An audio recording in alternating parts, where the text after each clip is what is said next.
বলেন হাসানাতু জামিউন সাল্লু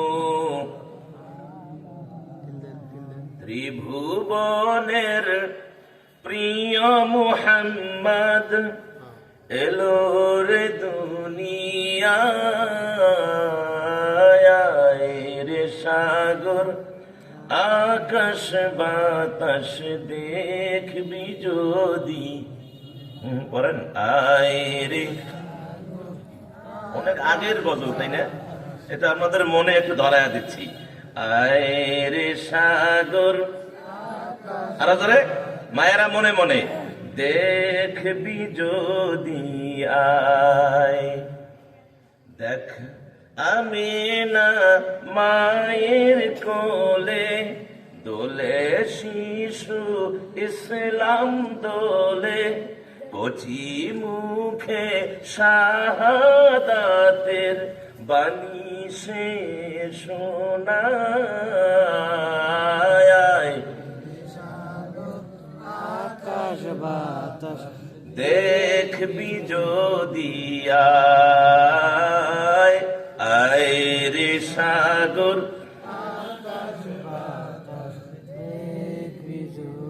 بلغ العلا بكماله كشف الدجى بجماله حسنت جميع خصاله صلوا।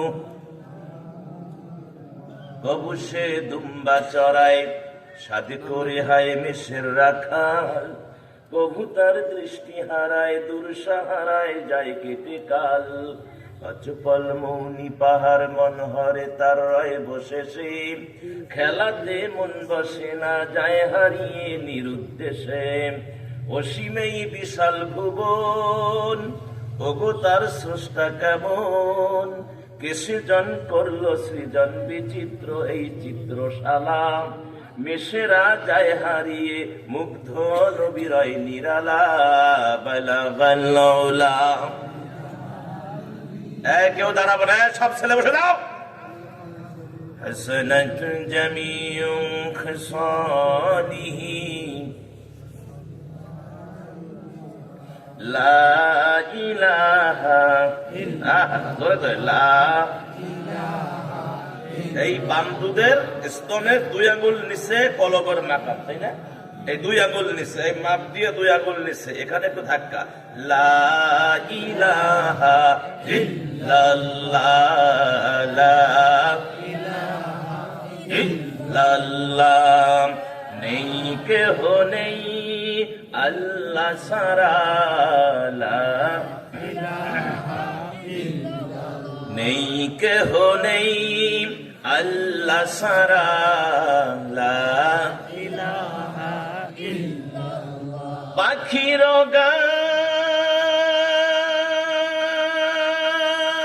গানে গানে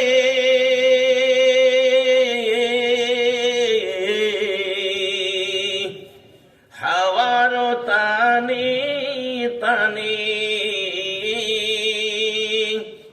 ওই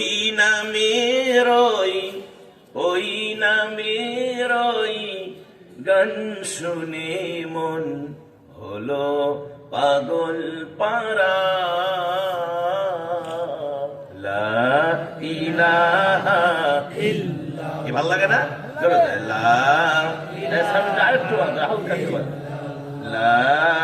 ইলাহা ইল্লাল্লাহ। আকাশ নীলে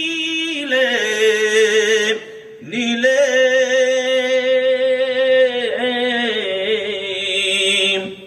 মুখর ঝিলে ঝিলে, ওই নামেরই ঝরনা ধারা আকুল বেকুল করা। লা ইলাহা ইল্লাল্লাহ। আরো আওয়াজ, লা ইলাহা ইল্লাল্লাহ। নেই কেহ নেই লা ইলাহা লা ইলাহা ইল্লাল্লাহু মুহাম্মাদুর রাসূলুল্লাহ সাল্লাল্লাহু আলাইহি ওয়াসাল্লাম। অবস্থিত জামালপুর দেওয়ানগঞ্জ সর মাগুরিহাট তালিমুল কোরআন হাফিজিয়া নুরানি মাদ্রাসার উদ্যোগে মাদ্রাসার উন্নয়ন কল্পে মাদ্রাসার কমিটি, উস্তাদ, ছাত্র, এলাকাবাসীর অক্লান্ত পরিশ্রমে আয়োজিত ঐতিহাসিক দ্বিতীয় বার্ষিকী ওয়াজ ও দোয়ার মাহফিলের সম্মানিত সভাপতি, বিশিষ্ট ইসলামী চিন্তাবিদ, যোগ্য মা যোগ্য বাবার আদরের যোগ্য সন্তান, এলাকার সুনামধন্য মুখ, সকলেরই পরিচিত মানুষ, বিশিষ্ট শিক্ষাবিদ, আমার অত্যন্ত শ্রদ্ধা ভাজন মাথার তাজ, যিনি আমাকে নিজের সন্তানের মতো মহাব্বত এবং ভালোবাসা দেন, অবসরপ্রাপ্ত শিক্ষক মানিক উচ্চ বিদ্যালয় ফুলছড়ি গাইবান্ধা জনাব আ.ন.ম. আতাহার আলী সাহেব দামাত বরকাতুহুমা আলিয়া, আল্লাহ ওনার হায়াতের ভিতরে বরকত, নিয়ামত, সাকিনা ভরপুর দান করুন, সকলে বলি আমিন। আজকের এই মাহফিলের যিনি প্রেসিডেন্ট, যিনি চিফ গেস্ট, প্রধান অতিথি, আমার অত্যন্ত মহব্বতের ভাই,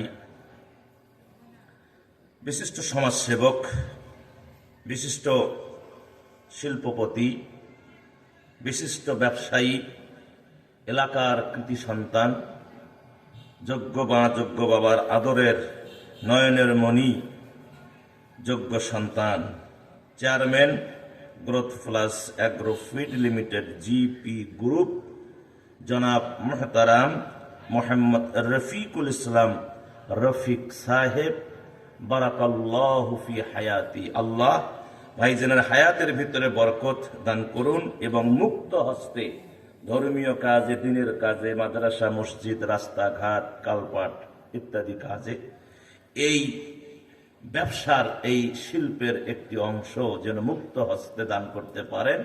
আমরা সকলেই তার জন্য দোয়া করি, আল্লাহ যেন তাকে কবুল করেন, আরো এগিয়ে যাওয়ার তৌফিক দান করেন। আরো জোরে কোন আমিন।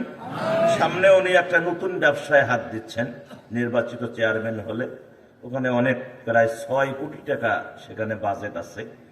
আমরা দোয়া করি আল্লাহ যেন তার এই মাকসুদকে আল্লাহ পুরা করেন। আর আমিন বলেন।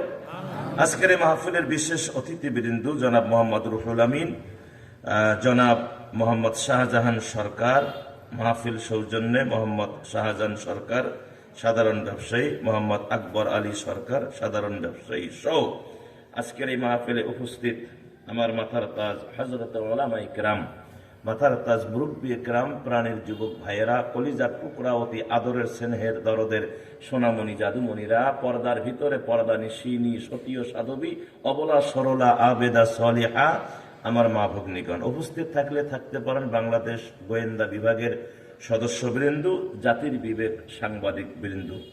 আমি আলোচনার প্রারম্ভেই সর্বপ্রথম আপনাদেরকে হৃদয়ের গহীন থেকে মোবারকবাদ, ধন্যবাদ, প্রাণ ঢালা অভিনন্দন এবং কলিজা থেকে দরদ ভরা সালাম, আসসালামু আলাইকুম ওয়া রাহমাতুল্লাহি ওয়া বারাকাতুহু।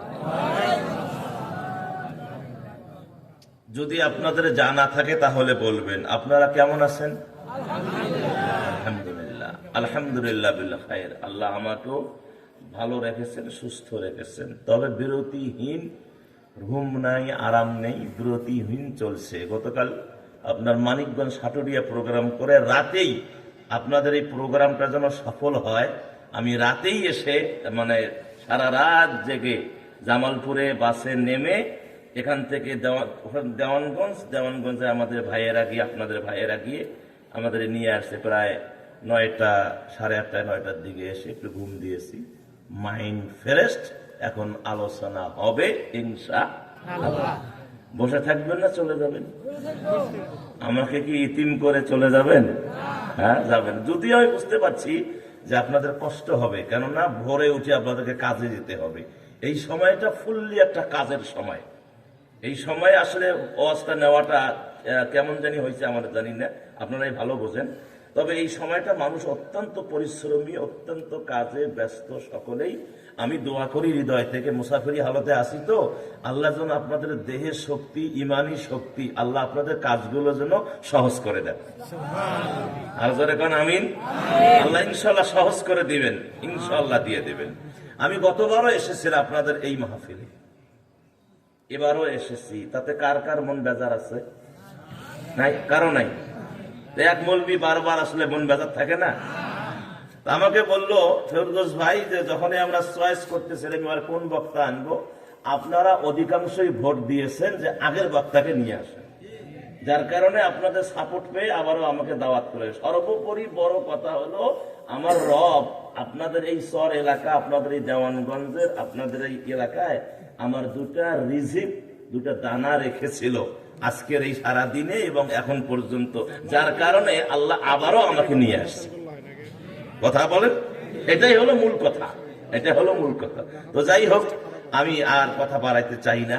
শুরুতেই প্রশংসাটা জ্ঞাপন করে নিচ্ছি ওই আল্লাহ, যিনি আমাদের রব, যিনি আমাদের মালিক, যিনি আমাদের খালিক, যিনি আমাদের সৃষ্টিকর্তা, যিনি তামাম পৃথিবীটা পরিচালনা করেন।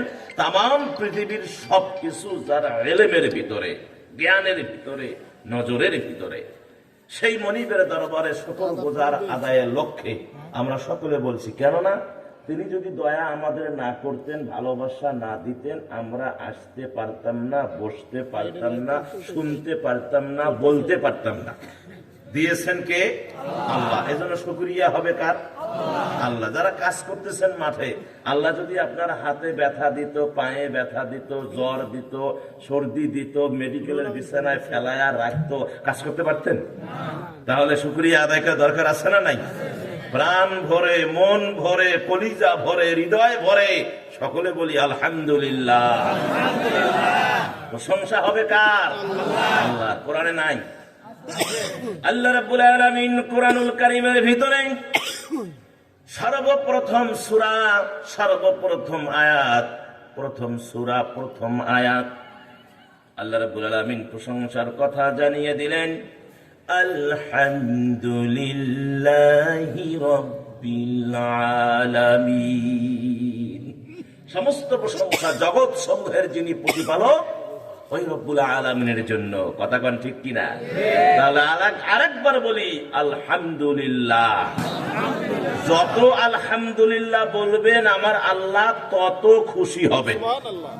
আল্লাহর প্রশংসা যত বেশি হবে আল্লাহ তত খুশি হবেন। আমার আল্লাহ বলে যে বান্দা, তোমাদের তো গুণ হলো গুনাহ করা, আর আমার গুণ হলো তোমাদের মাফ করে দেওয়া। সুবহানাল্লাহ। ভুল করলে ক্ষমা কে করবেন? আল্লাহ। আল্লাহ। এ ওয়াদা আল্লাহ নিজেই করেছেন। তবে তাওবাতুন নাসুহা যদি কেউ পড়তে পারে, আল্লাহ ফাইনাল তাকে ক্ষমা করে দিবেন, তার আমলনামা ফেরেশ করবেন, আমার আল্লাহ তাকে মাসুম করবেন।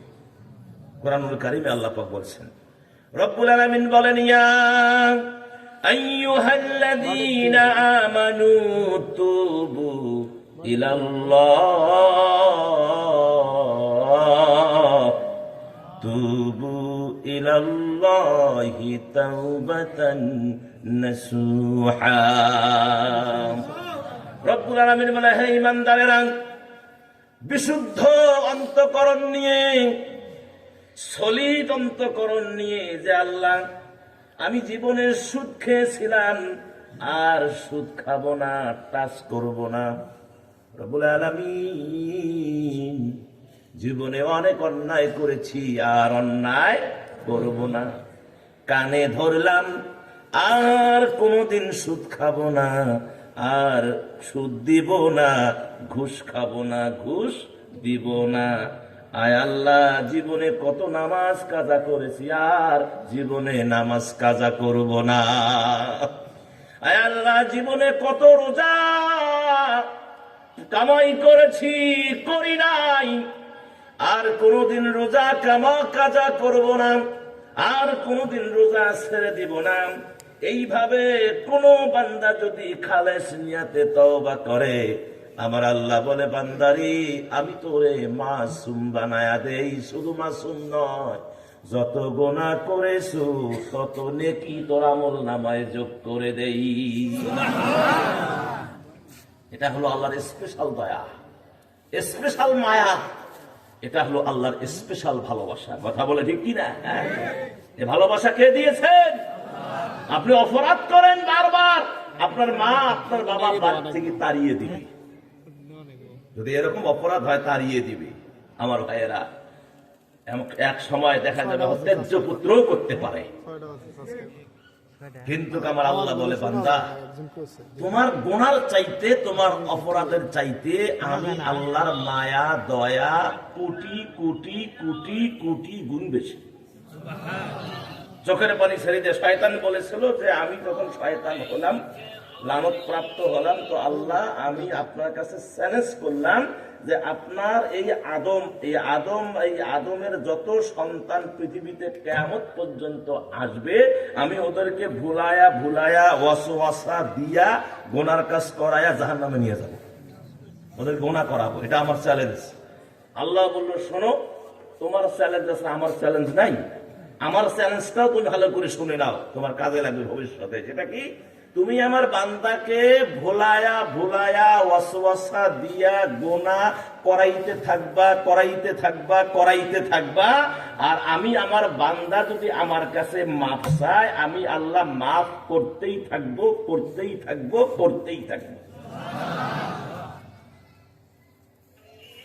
শুধু তাই নয়, শয়তান যদি বান্দার গুনাহ করাইতে পাহাড় সমতুল্য সপ্ত আসমান পর্যন্ত ছেয়ে দেয়, আর বান্দা যদি একবার চোখের দুফোঁটা পানি জমিনে ফেলায়া কান্দে, আমার আল্লাহ কয় ওই 2 ফোঁটা পানির বিনিময়ে পাহাড় সমতুল্য 7 আসমান সমতুল্য গুনাহ আমি আল্লাহ মাফ করে দিই। এজন্য আরেকবার বলি আলহামদুলিল্লাহ। দরুদ আর সালাম নবীজির কদমে হৃদয়ের সমস্ত আবেগ ভালোবাসা উজাড় করে দিয়ে সকলে বলছি সাল্লাল্লাহু। এই বাবা, কি হয়েছে? সকলে বলছি সাল্লাল্লাহু আলাইহি ওয়াসাল্লাম। তার কারণ নবী আমাদের কি? নবী আমাদের এগিয়ে যাওয়ার দিশা দিয়েছেন। তিনি আমাদের নেতা, তিনি আমাদের কি নেতা। আজকে অনেকেই নেতা হতে চায়, কিন্তু নবীর মতো নেতা কয়জন আছে কোন? হ্যাঁ, আছে কি? আছে নাই। আজকে নেতাদের চরিত্রের দিকে তাকালে, আমি কিন্তু রাজনীতি করতেছি না বাবা, তার কারণ এখানে রাজনীতির কোনো ওয়াজ হবে না। এখানে হবে, আমি তো শুরুটাই করছি, দেখেন সুন্দর আল্লাহর এই যে কি সুন্দর মায়া মহব্বত দিয়ে, ঠিক কিনা? এখানে আমার যেহেতু একটা ভোটও নাই, আর আমি এমপি ইলেকশনও এখানে করবো না। কথা বলে ঠিক কিনা? আমি আসছি কোরআন এবং সুন্নাহ মাফিক 2টি কথা আপনাদেরকে বোঝার জন্য বা শোনার জন্য, যাতে করে আমিও আমল করতে পারি, আপনারা করতে পারেন। এই জন্য তবে এ কথাটা বলতে হবে, কেননা এটা হাদিস কোরআনে আছে। আমার ভাইয়েরা, নেতা হতে হবে ওই নেতা, কেননা এই বাংলাদেশটার রাষ্ট্রীয় ভাষা হলো, আবার বাংলাদেশের যে রাষ্ট্রে যে ইসলাম ধর্ম কি? এটা কি রাষ্ট্রে কি রাষ্ট্রীয় ধর্ম কি ইসলাম না? যদি ভাগি বোঝেন, যদি রাষ্ট্রীয় ধর্ম ইসলাম হয়, তাহলে এই দেশ কোরআন মাফিক চলা উচিত। কেননা আমরা মুসলমান, ঠিক কিনা? আমরা মুসলমান, দেশ চলতে হবে কোরআন দিয়া। কেননা আমাদের রাষ্ট্র, আমাদের কি ধর্ম হলো ইসলাম ধর্ম। যদি এটা হিন্দু ধর্ম নয়, বৌদ্ধ ধর্ম আমাদের রাষ্ট্রীয় ধর্ম নয়, খ্রিস্টান নয়, আমাদের ধর্ম হলো ইসলাম। তাহলে ইসলামের যে নিয়ম পদ্ধতি আছে, ইসলামের যে কৃষ্টি কালচার আছে, এগুলোই আমাদের বাস্তবায়ন করতে হবে। আর এগুলো বাস্তবায়ন করতে গেলে যা যা করার প্রয়োজন, আমরা সেটাই করব। কথা বলে ঠিক কিনা? কে রাজি আছেন না নাই? আরো বোঝা লাগবে? কি ওয়াজ হয় নাই? বাস একেবারে মগজে ঢুকে নেন। এখন আসেন মূল কথার দিকে এগিয়ে যাই। নবী আমাদের নেতা। তিনি এমন নেতা যার নেতৃত্বে মদিনা শাসিত হয়েছে, একটা চোর, ডাকাত, গুন্ডা, লম্পট, জেনাখোর, মদখোর খুঁজে পাওয়া যায় নাই। আর আমাদের নেতারাই মদখোর, জেনাখোর, লম্পট, চাঁদাবাজ, দুর্নীতিবাজ। কথা কোন? তাহলে শান্তি কেমনে আসবে? আর একটা কথা বলে দিয়ে আমি আমার তেলাওয়াত কিন্তু আয়াতের দিকে চলে যাবো। তাতে কোনো সমস্যা আছে? হুজুর আপনি কি কন? কোন সমস্যা আছে? নাই, আলহামদুলিল্লাহ। সেটা হলো কি, বাংলাদেশ যখন স্বাধীন হয়েছে, বাংলাদেশের আগে কি ছিল? এটা পাকিস্তান ছিল না? বাংলাদেশ যখন স্বাধীন হলো, তাহলে বাংলাদেশ, সোনার বাংলাদেশ, কত গান গাইল শিল্পীরা, আমার সোনার বাংলা আমি তোমায় ভালোবাসি, আছে না ভাই গান? কত গান, কত গজল এই দেশকে নিয়ে হলো। এখন আপনারা কলিজায় মুরব্বী যারা আছেন, বুকে হাত দিয়া বলেন, মিথ্যা কথা বলবেন না, যেটা সঠিক সেটাই বলবেন। সেটি হলো, বাংলাদেশ যারা স্বাধীন করেছে, রক্ত দিয়েছে, জীবন দিয়েছে, নেতৃত্ব দান করেছে, সেই 71 সাল থেকে শুরু করে অদ্যাবধি আজ পর্যন্ত, এটা 25 সাল পর্যন্ত আমার ভাইয়েরা, যত নেতা, যত প্রেসিডেন্ট, যত প্রধানমন্ত্রী, মিনিস্টার এই বাংলাদেশের নেতৃত্ব দিয়েছে। আপনারা বলেন, কেউ কি 100% শান্তি বাংলাদেশে দিতে পেরেছে? কথা বলেন, পেরেছে? কেন পারে নাই? মানুষের তৈরি করা মতবাদ দিয়ে কসম করে বলছি 100% শান্তি আসতে পারে না। কেবলমাত্র, শুধুমাত্র, একমাত্র কোরআনের অনুশাসন, কোরআনের সংবিধানেই দিতে পারে মানুষকে 100% শান্তি। কথা বলে ঠিক কিনা? যেটা আমার রাসূল দিয়েছিলেন। এটা কি মিথ্যা কথা না সত্য কথা? যে রাসূল দিয়েছেন 100% শান্তি। জেনাখোর খুঁজে পাওয়া যায় নাই, মদখোর খুঁজে পাওয়া যায় নাই, টেন্ডারবাজি খুঁজে পাওয়া যায় নাই। আজকে তো জাকাতের টাকা নেতারাই খায়, গরিবেরা পায় না। ওর বলে জাকাতের টাকা বরাদ্দ হয়েছে, দেখে ওর বইয়ের নামে মোবাইলের সিম হলো, ওই বিকাশ হলো বইয়ের নামে, ছেলের নামে, মেয়ের নামে, তারপরে মান নামে, দাদার নামে, দাদির নামে, যারা পাওয়ার কথা তাদের নামে নেই। কথা বলেন আমার ভাইয়েরা, ওই পিরিয়ডে রাসূল সাল্লাল্লাহু আলাইহি ওয়াসাল্লামের পিরিয়ডে জাকাতের টাকা নিয়ে মানুষ ঘুরতো, জাকাত নেওয়ার মতো মানুষ ছিল না। ইতিহাস থেকে শোনাচ্ছি, আগেই বলছে এই কথাটা বলে তেলাওয়াত করে আয়াতের দিকে যাবে। ইতিহাস থেকে শোনাচ্ছি, আমার ভাইয়েরা, জাকাতের টাকা নিয়ে ঘুরতেছে এক ব্যক্তি, সারাদিন ঘুরছে সকাল থেকে সন্ধ্যা, লোক পায় না, খুব প্রেসারি, ঘেমে টেমে গেছেন। তো দেখেন একটা গাছের নিচে একজন মানুষ একটা বস্তা মাথায় দিয়ে শুয়ে আছে। আল্লাহু আকবার। এখন চিন্তা করছে যে এই তো গরিব, আর এরে আমি তালাশ করে এরে খুঁজি পাই না, এখানে শুয়ে আছে, এরে দিলে আমি জাকাতের এই টেনশন থেকে মুক্তি লাভ করব। ডাক দিয়া তুললেন, ভাই ওঠো, সকাল থেকে খুঁজি, আপনি এখানে ঘুমায় আছেন, আপনি গরিব মানুষ, ওঠেন। উঠলে গাওটা চেরা মারা দিয়া এবার হাড় হাড্ডি গুলো ফুটায় নিলেন। কেন? বলতেছে, আমার এখানে কিছু জাকাতের টাকা আছে, এগুলো আপনি গরিব মানুষ নিয়ে অন্তত আমাকে বিপদ থেকে উদ্ধার করেন।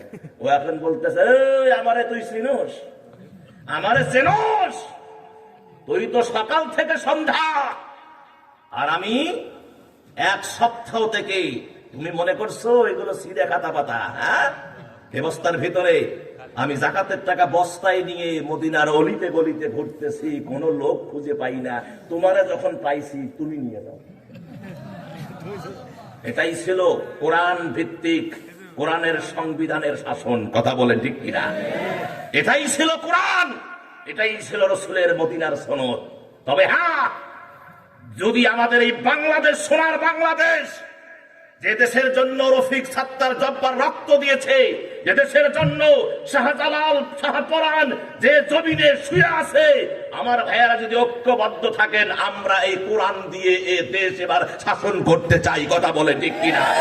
কারা কারা রাজি? দুহাত তুলে দেখান।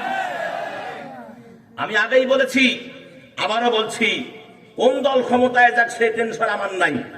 আমার দাবি হলো, আমার চরের মানুষের দাবি, দেওয়ানগঞ্জের দাবি, জামালপুরের দাবি, গোটা বাংলাদেশের মানুষের দাবি, আমরা যেই দল যাক না কেন, এবারের জন্য সংসদের সংবিধান কোরআন হয়। আমরা কোরআন দিয়ে এদের শাসন করতে চাই। রাজি আছেন না নাই? বাস, এখন আসেন মূল কথায়। আমার মা বোন যারা আছেন, 2টা পয়েন্ট দিচ্ছি আপনাদেরকে, আমি নোট করে নিয়ে এসেছি যাতে করে আপনাদের শুনতে সুবিধা হয়। একটি হলো, 6 শ্রেণীর নারীকে আমার আল্লাহ ভালোবাসে। সুবহানাল্লাহ। কয় শ্রেণীর নারী? 6 শ্রেণীর নারীকে কে ভালোবাসেন? আল্লাহ ভালোবাসেন। আর এখন যেটা শুরু করব সেটি হলো সরাসরি কোরআন যাদেরকে অভিশাপ দিয়েছে, কোরআনুল কারীমের কোন কোন আয়াতে, কোন সূরার ভিতরে কত নম্বর আয়াতে আছে, এটা আমি আপনাদের দিয়ে আমি আমার এই প্রারম্ভিক যে সূচনা, যেটা এই সূচনাটা আমি শুরু করতে চাই। আমার সম্মানিত মুসলমান ভাইগণ, খুব মনোযোগ দিতে হবে। আপনার আর আমার মধ্যে যদি ভালোবাসা না থাকে, আমি যতই চিল্লাই না কেন কাজ হবে না। ভালোবাসা উভয়ের মধ্যে থাকতে হবে, কথা কন, মুহাব্বত উভয়ের মধ্যে থাকতে হবে। সম্মানিত মুসলমান ভাইয়েরা, আল্লাহ রাব্বুল আলামিন কোরআনুল কারীমের ভিতরে যে কথাটা জাতিকে জানায়া দিলেন সেটি হলো কোরআন যাদেরকে সরাসরি সরাসরি অভিশাপ দিয়েছে তারা কারা? 1 নম্বরে আল্লাহ রাব্বুল আলামিন সূরা হুমাযা ওয়াইলুল লিকুল্লি হুমাযাতিল লুমাযা, এখানে বলা হয়েছে ধ্বংস হোক তারা যে মানুষের পিছে অপবাদ রটায়। এরকম লোক আছে না নাই? এরকম লোক সাহাবীগণ আছে না নাই? মানুষের পিছে খালি খোঁচা মারে, মানুষের পিছে বদনাম রটায়, মানুষের পিছনে গীবত গায়, মানুষের পিছে সব সময় লেগে থাকে, তার ভালো জিনিসটাও সে সহ্য করতে পারে না। ওই যে এক পীর সাহেব মনে পড়ে গেল, এক পীর সাহেব, ওর বউ, পীর সাহেব খুব জবরদস্ত বলি, কিন্তু বউটা একটু তেরা। সমাজে এরকম মানুষও আছে, শুধু এই সমাজে না, নবীদের বেলাও ছিল, নবীদের বেলাও ছিল। নবী ছিল, তার স্ত্রী ছিল কাফের, কথা বল না কেন? আর স্ত্রী ছিল পবিত্র, স্বামী ছিল কাফের, আছে না নাই? এটা শের বলি আপনাদের শোনেন। কওমে লূতে আহলিয়ারা কাফেরা, ফিরাউনে আহলিয়ারা তহেরা। আমার ভাইয়ারা, হযরত লূত আলাইহিস সালাতু ওয়াস সালামের স্ত্রী ছিল কাফেরা, অমুসলিম ছিল। আর ফিরাউনের স্ত্রী আসিয়া ছিল মুসলমান, তার স্বামী ছিল কাফের, কথা বলে ঠিক কিনা? এই জন্য শায়ের বললেন, কওমে লূতে আহলিয়ারা তপা কাফেরা, ফিরাউনে আহলিয়ারা তহেরা। এরকম এক পীর সাহেব, খুব আল্লাহওয়ালা মানুষ ছিল, কিন্তু বউ তাকে সহ্য করতে পারে না। তো একদিন তিনি যায় নামাজ বেশ, মানে আকাশ দিয়ে উড়ে যাচ্ছে, এভাবে উড়ে যাচ্ছে আকাশ দিয়া। তো একজন এসে বলল যে, তোমার স্বামী দেখলাম, বাবারে বাবা কি বুজুর্গ গো, তোমার স্বামী আকাশ দিয়ে উড়ে যাচ্ছে। উড়ে গেছে ঠিক, কিন্তু বেকা বেকি হয়ে গেছে, এটা তো আর দেখেন নাই। মানে উড়ে গেছে ঠিক, কিন্তু যাওয়ার সময় ধরে বেকা বেকি করে গেছে, এটা তো দেখেন নাই। আমার ভাই, এরকম আছে কিছু সমাজে মানুষ, যে ভালো কাজ করলেও তার চোখে সেটা খারাপ লেগে যায়। এজন্য বলেছে কোরআন তাকে সরাসরি অভিশাপ দিয়েছে। ওয়াইলুল লিকুল্লি হুমাযাতিল লুমাযা, সূরা হুমাযার কয় নাম্বার? 1 নাম্বার আয়াত, প্রথমে শুরুটাই। 2 নাম্বার হলো আমার ভাইয়েরা, ধ্বংস হোক, কোরআন তাদেরকে অভিশাপ দিচ্ছে, ধ্বংস হোক তারা যারা আন্দাজে কথা বলে। কিসে কথা বলে? এমন অবাস্তব অবাস্তব কথা বলে, মানুষদেরকে অবাক করে দেয়, আন্দাজে কথা বলে। আমার ভাইয়েরা, এই আন্দাজে কথা বলার কারণে একটা দল পালাইছে। কথাক্ষণ হ্যাঁ, পালাইছে। হ্যাঁ, আরো আছে তাই। আমার ভাইয়েরা শোনেন, আন্দাজে কথা বলা যাবে না, অনর্থক কথা বলা যাবে না, মিথ্যা কথা বলা যাবে না। সাহাবীদের ইতিহাস থেকে শোনেন, সাহাবায়ে কেরাম, অধিকাংশ সাহাবায়ে কেরাম ওনারা মুখে পাথর দিয়ে রাখতেন। সুবহানাল্লাহ। যখন কোনো কথা বলার প্রয়োজন হতো, মুখ থেকে পাথর খুলে বাইর করে তারপরে কথা বলে আবার মুখে পাথর দিয়ে রাখতেন, যাতে করে অবান্তর অতিরিক্ত কোনো কথা বাহির না হয়। হ্যাঁ, করতেন তারা। কিন্তু আমার ভাইয়েরা, আজকে আমরা সমাজে মুখে পাথর দেই, আমরা সমাজে আজ মুখে গুল দিয়ে রাখি। মাথা হানা গরম হলে একে কৌটা খুলে একেবারে ঢালি দিয়ে আস্তে করে ঢাকি দিয়ে ঝিম নাকি থাকে, মানে ওটা বলে সারা বডি বলে কারেন্ট করে। কথা কন না কেন? গুল খাওয়াইয়া লোকটা আসে না নাই? ওরে গুল যদি না দেখে, ওর মাথা এমনি নষ্ট। আছে না নাই? আমার ভাইয়েরা, কুরআনুল কারীমের ভিতরে আল্লাহ রাব্বুল আলামিন মুমিনের যতগুলা গুণ আছে তার মধ্যে একটা গুণ হলো আল্লাহ পাক একটা আয়াতের ভিতরে ক্লিয়ার করে দিলেন। সূরা মুমিনুনের যে 5 নম্বর আয়াত পর্যন্ত 1 2 3 4 5 এই জায়গার মধ্যে একটি আয়াত আছে। ওই আয়াতে আল্লাহ রাব্বুল আলামিন অতিরিক্ত কথা, যারা অনর্থক কথা বলে না, এরা হলো মুমিন, সেই কথা আল্লাহ পাক বলছেন। সিরিয়ালে আসেন, ক্বাদ আফলাহাল মুমিনুন আল্লাযীনা হুম ফি সলাতিহিম খাশিউন আল্লাযীনা হুম আনিল লাগবি মুরিদুন। আমার এই যে আল্লাযীনা হুম আনিল লাগবি মুরিদুন, মুমিন তো হলো তারাই যারা অনর্থক কোনো কথা বলে না। এখানে কোরআন অভিশাপ দিয়েছে তাদেরকে যে ধ্বংস হোক তারা যারা আন্দাজে কথা বলে। কুতিলাল কুতিলাল খররাসুন, কুতিলাল খররাসুন, সূরা হামিম সিজদা। আমার ভাইয়েরা, আল্লাহ সুবহানাহু ওয়া তাআলা সূরা জারিয়ার 10 নম্বর আয়াতে বলেছেন কুতিলাল খররাসুন। সূরা জারিয়ার 10 নম্বর আয়াতে বলেছেন কুতিলাল খররাসুন, যারা আন্দাজে কথা বলে কোরআন তাদেরকে অভিশাপ দিয়েছে। তাহলে দুইটা গেল। 3 নম্বরে আসেন ধ্বংস তাদের যারা আল্লাহর সাথে শরীক করে। কথা কোন ঠিক কিনা? আল্লাহর সাথে কি করে? শরীক করে তারা। হামিম সিজদার ভিতরে 6 নম্বর আয়াতে আল্লাহ পাক বলে দিলেন, ওয়াইলুল লিল মুশরিকিন ওয়াইলুল লিল মুশরিকিন, ধ্বংস তাদের জন্য যারা আল্লাহর সাথে অন্যকে শরীক করে। আমার ভাইয়েরা, আমরা ইতিহাস জানি, কোরআন আমরা পড়েছি, আমরা জানি আল্লাহ ছাড়া কোনো ইলাহ বিধানদাতা নাই। দ্বিতীয় কোনো আছে? আল্লাহ তো তার ডেফিনিশন কোরআনুল কারীমের একটা সূরার মধ্যেই ক্লিয়ার করে দিয়েছেন। রাসূল সাল্লাল্লাহু আলাইহি ওয়াসাল্লাম যখন তিনি ইসলামের দাওয়াত দিচ্ছিলেন, আল্লাহর পরিচয় যখন ব্যক্ত করতেছিলেন, সূরা ইখলাসের যে শানে নজুল, যে কেউ যদি নতুন কোনো কথা বলতে চাইতেন, তখন তারা জিজ্ঞেস করতেন যে যার কথা বলতেছেন তার বাবাকে, তার মাকে, তার বংশ কি, তার পরিচয় কি। আল্লাহর রাসূল যখন আল্লাহর কথা শোনাচ্ছিলেন, তখন কাফের বেঈমান মুশরিকরা এরকম কথা আমার রাসূলকে বলতেছিল। তখন আল্লাহ সুবহানাহু ওয়া তাআলা নাজিল করে জানায়া দিলেন, ও হাবিব, আপনি বলে দেন আল্লাহ হলেন এক। জোরে কোন সুবহানাল্লাহ। আল্লাহ কয়জন? জোরে কোন কয়জন? একজন। আল্লাহ রাব্বুল আলামিন জানালেন, ও নবী আপনি বলেন, কুল হুয়াল্লাহু আহাদ, আল্লাহ হলেন এক, আল্লাহুস সামাদ, আল্লাহ হলেন মুখাপেক্ষীহীন, আল্লাহ হলেন মুখাপেক্ষীহীন, লাম ইয়ালিদ ওয়া লাম ইউলাদ, আল্লাহ জন্ম দেন নাই, না কারো কাছ থেকে জন্ম নিয়েছেন, তার কোনো সন্তান নাই, আর তিনি কারো সন্তান না। ওয়া লাম ইয়াকুল লাহু কুফুয়ান আহাদ, আল্লাহর সমকক্ষ এই পৃথিবীর জমিনে আর কেউ নাই। আছে কি? আছে। আল্লাহর সমকক্ষ পৃথিবীতে আর কেউ নাই। আমার সম্মানিত মুসলমান ভাইয়েরা, তাহলে মুশরিক যারা আল্লাহর সাথে শরীক করে তারা ধ্বংস। কোরআন তাদেরকে অভিশাপ দিয়েছে। 4 নম্বরে ওই সকল লোকের নামে আল্লাহ রাব্বুল আলামিন ধ্বংস তাদের জন্য। ধ্বংস ওই সকল লোকের আল্লাহর নামে যারা অযথা মিথ্যা কথা রটায়, আল্লাহর নামে মিথ্যা কথা রটায় যারা।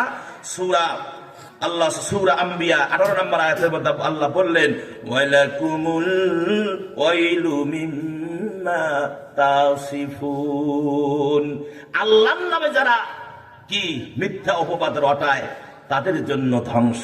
এটা কোরআন তাদেরকে সরাসরি ধ্বংসের এই আওয়াজ দিয়েছেন। বিধায় আমার সম্মানিত ভাইয়েরা, আমাদেরকে এগুলো থেকে মুক্ত থাকতে হবে। এখন আসেন আমার তেলাওয়াত কিন্তু আয়াতের দিকে আমি এগিয়ে যাব ইনশাআল্লাহ। আমার সাথে সকলেই কান লাগায়া, মন লাগায়া, দিল লাগায়া পড়তে থাকুন। আউযু বিল্লাহি মিনাশ শাইতানির রাজীম। বিসমিল্লাহির রাহমানির রাহিম। ইয়া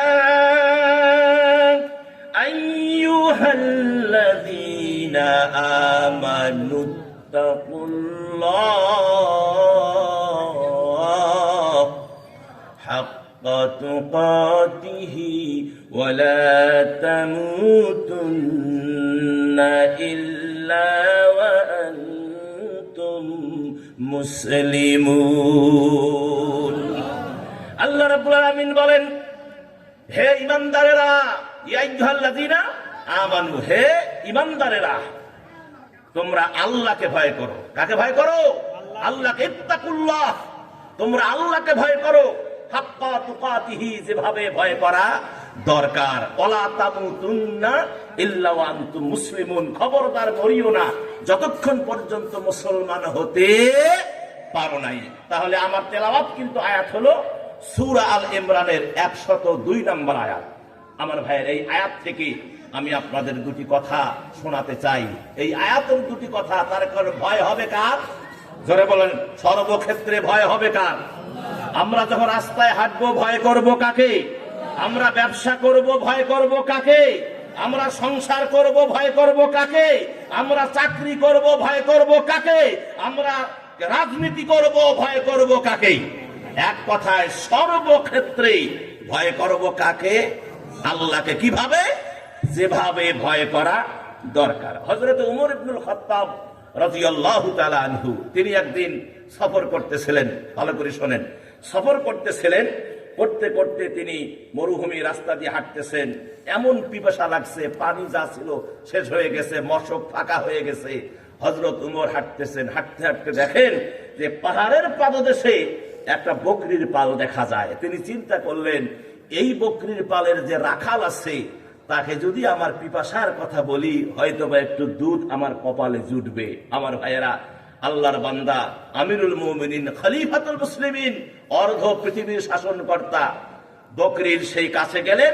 কাছে গিয়ে রাখালকে জিজ্ঞেস করলেন, রাখাল, আমারে কি একটু দুধ দেওয়া যাবে? পিপাসায় কাতর, বুক ফেটে যাচ্ছে, ছাতি ফেটে যাচ্ছে, অনেক পিপাসা লেগেছে, একটু দুধের আবেদন করলেন। এখন রাখাল বললেন, দুধ আছে বকরির পাটে, কিন্তু দেওয়ার কোনো অনুমতি নাই। আল্লাহু আকবার কর। দেওয়ার কোনো অনুমতি নাই। অনুমতি কার কাছে নেওয়া লাগবে? মালিকের কাছে। এই যে রাখাল বললেন যে পথিকরে, দেওয়ার কোনো অনুমতি নাই, মালিকের কোনো অর্ডার নাই। এবার ওমর বললেন, দেখি তার ইমানটা কত মজবুত, সে আমারে ভয় করে না আল্লাহরে বেশি ভয় করে, না তার ভিতরের অবস্থাটা কি, এটা জানার জন্য আমিরুল মুমিনিন বললেন, ও রাখাল রে, এখানে তো তোমার মালিক নাই, আর আমি তোমারে কিছু পয়সা দিচ্ছি, মোহর দিচ্ছি, এর বিনিময়ে তুমি আমারে একটু দুধ দাও। আমার ভাইয়েরা যখন বলেছেন, তখন রাখাল রাগে মেগে অস্থির হয়ে গেছেন। আপনি কি আমারে লোভ দেখাচ্ছেন? শোনো, এখানে রাখাল নাই, এখানে মালিক নাই, মালিকের অ্যাবসেন্সে দুধ তো দিতেই পারবো না। আপনি আর যে কথা বললেন যে মালিক নাই, দেখবে না, কিন্তু শোনো ও পথিক রে, মালিক নাই, কিন্তু মালিকের মালিক তো আমারে দেখতে আছি।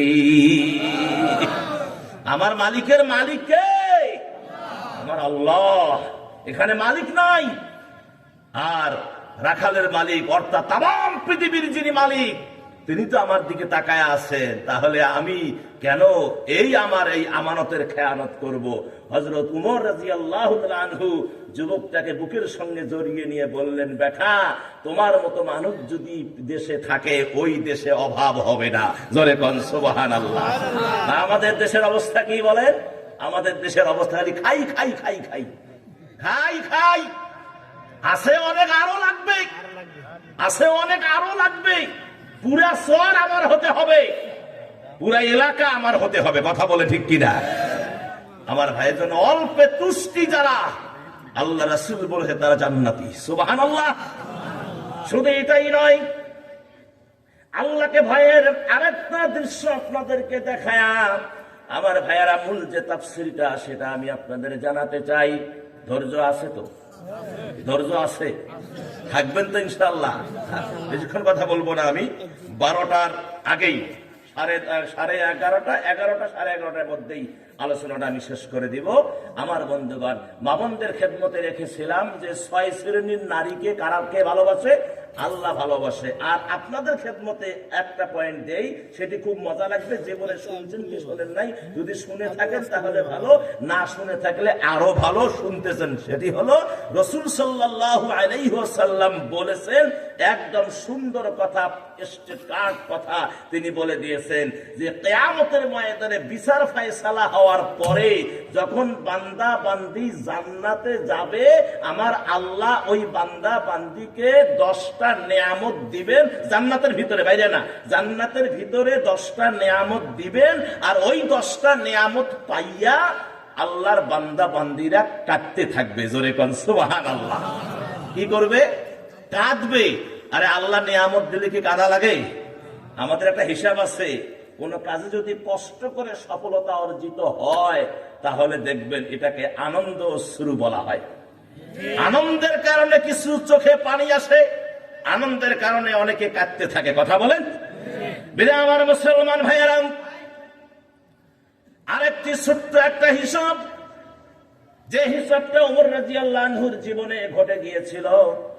পাহাড়ের পাদদেশে আমার ভাইয়েরা, পাহাড়ের পাদদেশে বিশাল সমুদ্রের উত্তাল তরঙ্গ, দুই বন্ধুর মধ্যে দেখা সাক্ষাৎ হয়ে গেল। এক বন্ধু বললেন, বন্ধু রে, আমার টাকা পয়সা শেষ হয়ে গেছে, আমার একটু হেল্প করো, আমি পরবর্তী তোমারে দিয়ে দিব। বললেন যে বন্ধু, তোমার বাড়ি তো সেই সমুদ্রের ওই পারে, আমার বাড়ি হলো এই পারে, কিন্তু তুমি কখন দিবা? টাকা আছে নিয়ে যাও, কিন্তু দিবা কখন সেটা আগে একটু চুক্তিবদ্ধ লেখাপড়া হোক। তুমি টাকাটা কখন দিবা এটা একটু লিখে দাও যে অমুক তারিখে আমি তোমাকে টাকা দিব। বাস, একটা অঙ্ক, টাকার একটা অঙ্ক তাকে দেওয়া হলো। সে নিয়ে ধন্যবাদ জানিয়ে চলে গেল। কিন্তু যেদিন দিবে টাকাটা, সেই দিন এই বেচারা নদীর কিনারায় গেছে, যায় গিয়ে দেখে উত্তাল তরঙ্গ, নৌকায় কোনো নৌকা নাই, কিচ্ছু নাই। কিভাবে এই টাকাটা তার কাছে পৌঁছবে? কেননা আমানতের খেয়ানত করা এটা হলো মুনাফিকের একটা চিহ্ন। কথা বলে ঠিক কিনা? তাকে আমানত দিয়েছে, এর ভিতরে কত ভয় দেখেন। সে যখন দেখলো সন্ধ্যা হয়ে যায়, সন্ধ্যার কাছাকাছি হয়ে যাচ্ছে, কিন্তু কোনো আর খবর নাই। এক পর্যায়ে ওই বেচারা চিন্তা করলো যে টাকাটা দিলাম, সে আমার টাকাটা দিল না, আজকে দেওয়ার ডেট, কিন্তু সমুদ্রে উত্তাল তরঙ্গ চলছে, কোন নৌকা, সব নৌকা সে ঘাট থেকে সরায় নিয়ে গেছে। এবার আল্লাহর বান্দা একটা কাঠের গুড়ি, এই গুড়ির ভিতরে একটা ফাঁকা ছিল, প্লাস্টিক দিয়ে সুন্দর করে মোড়ায়া, ওই ভিতরে একটা চিঠি সহ ওই টাকার থইলাটা দিয়ে ওই গুড়িটা এভাবে ধাক্কা দিয়ে যখন তুলে দিল ঢেউয়ে ঢেউয়ে, আর ওই লোক যখন হুতাশ হয়ে যখন বাসার দিকে যাচ্ছিল, হঠাৎ করে দেখে একটা কাঠের গুড়ি দেখা যায়। আমার সম্মানিত ভাইয়েরা, সে গুড়িটা আস্তে আস্তে করে কাছে নিয়ে আসে, এসে দেখে যে চিঠির ভিতরে কিছু লেখা আর টাকা লিখছে যে বন্ধু, আমার ওয়াদা ঠিক ছিল, কিন্তু উত্তাল তরঙ্গের কারণে নৌকা নাই, তোমার কাছে আসতে পারলাম না, আমি চিঠি এবং টাকা তোমার দিয়ে দিলাম, পাইলে পরবর্তীতে তুমি আমাকে জানায় দিও। জোরে বলেন না সুবহানাল্লাহ। এই যে একটা সিস্টেম, আমাদের মতো যদি এরকম আমানত যারা আমরা কি করি, নষ্ট করি, মানুষের কাছ থেকে আমানত নেওয়ার পরে খেয়ানত করি, আমাদের মতো মানুষের এটা জীবনেও করতাম না। কথা বলেন, জীবনেও করতাম না। এই চরের মানুষ আর উসানের মানুষ, কাইমের মানুষ, দুইজনে বন্ধু পাতাইছে।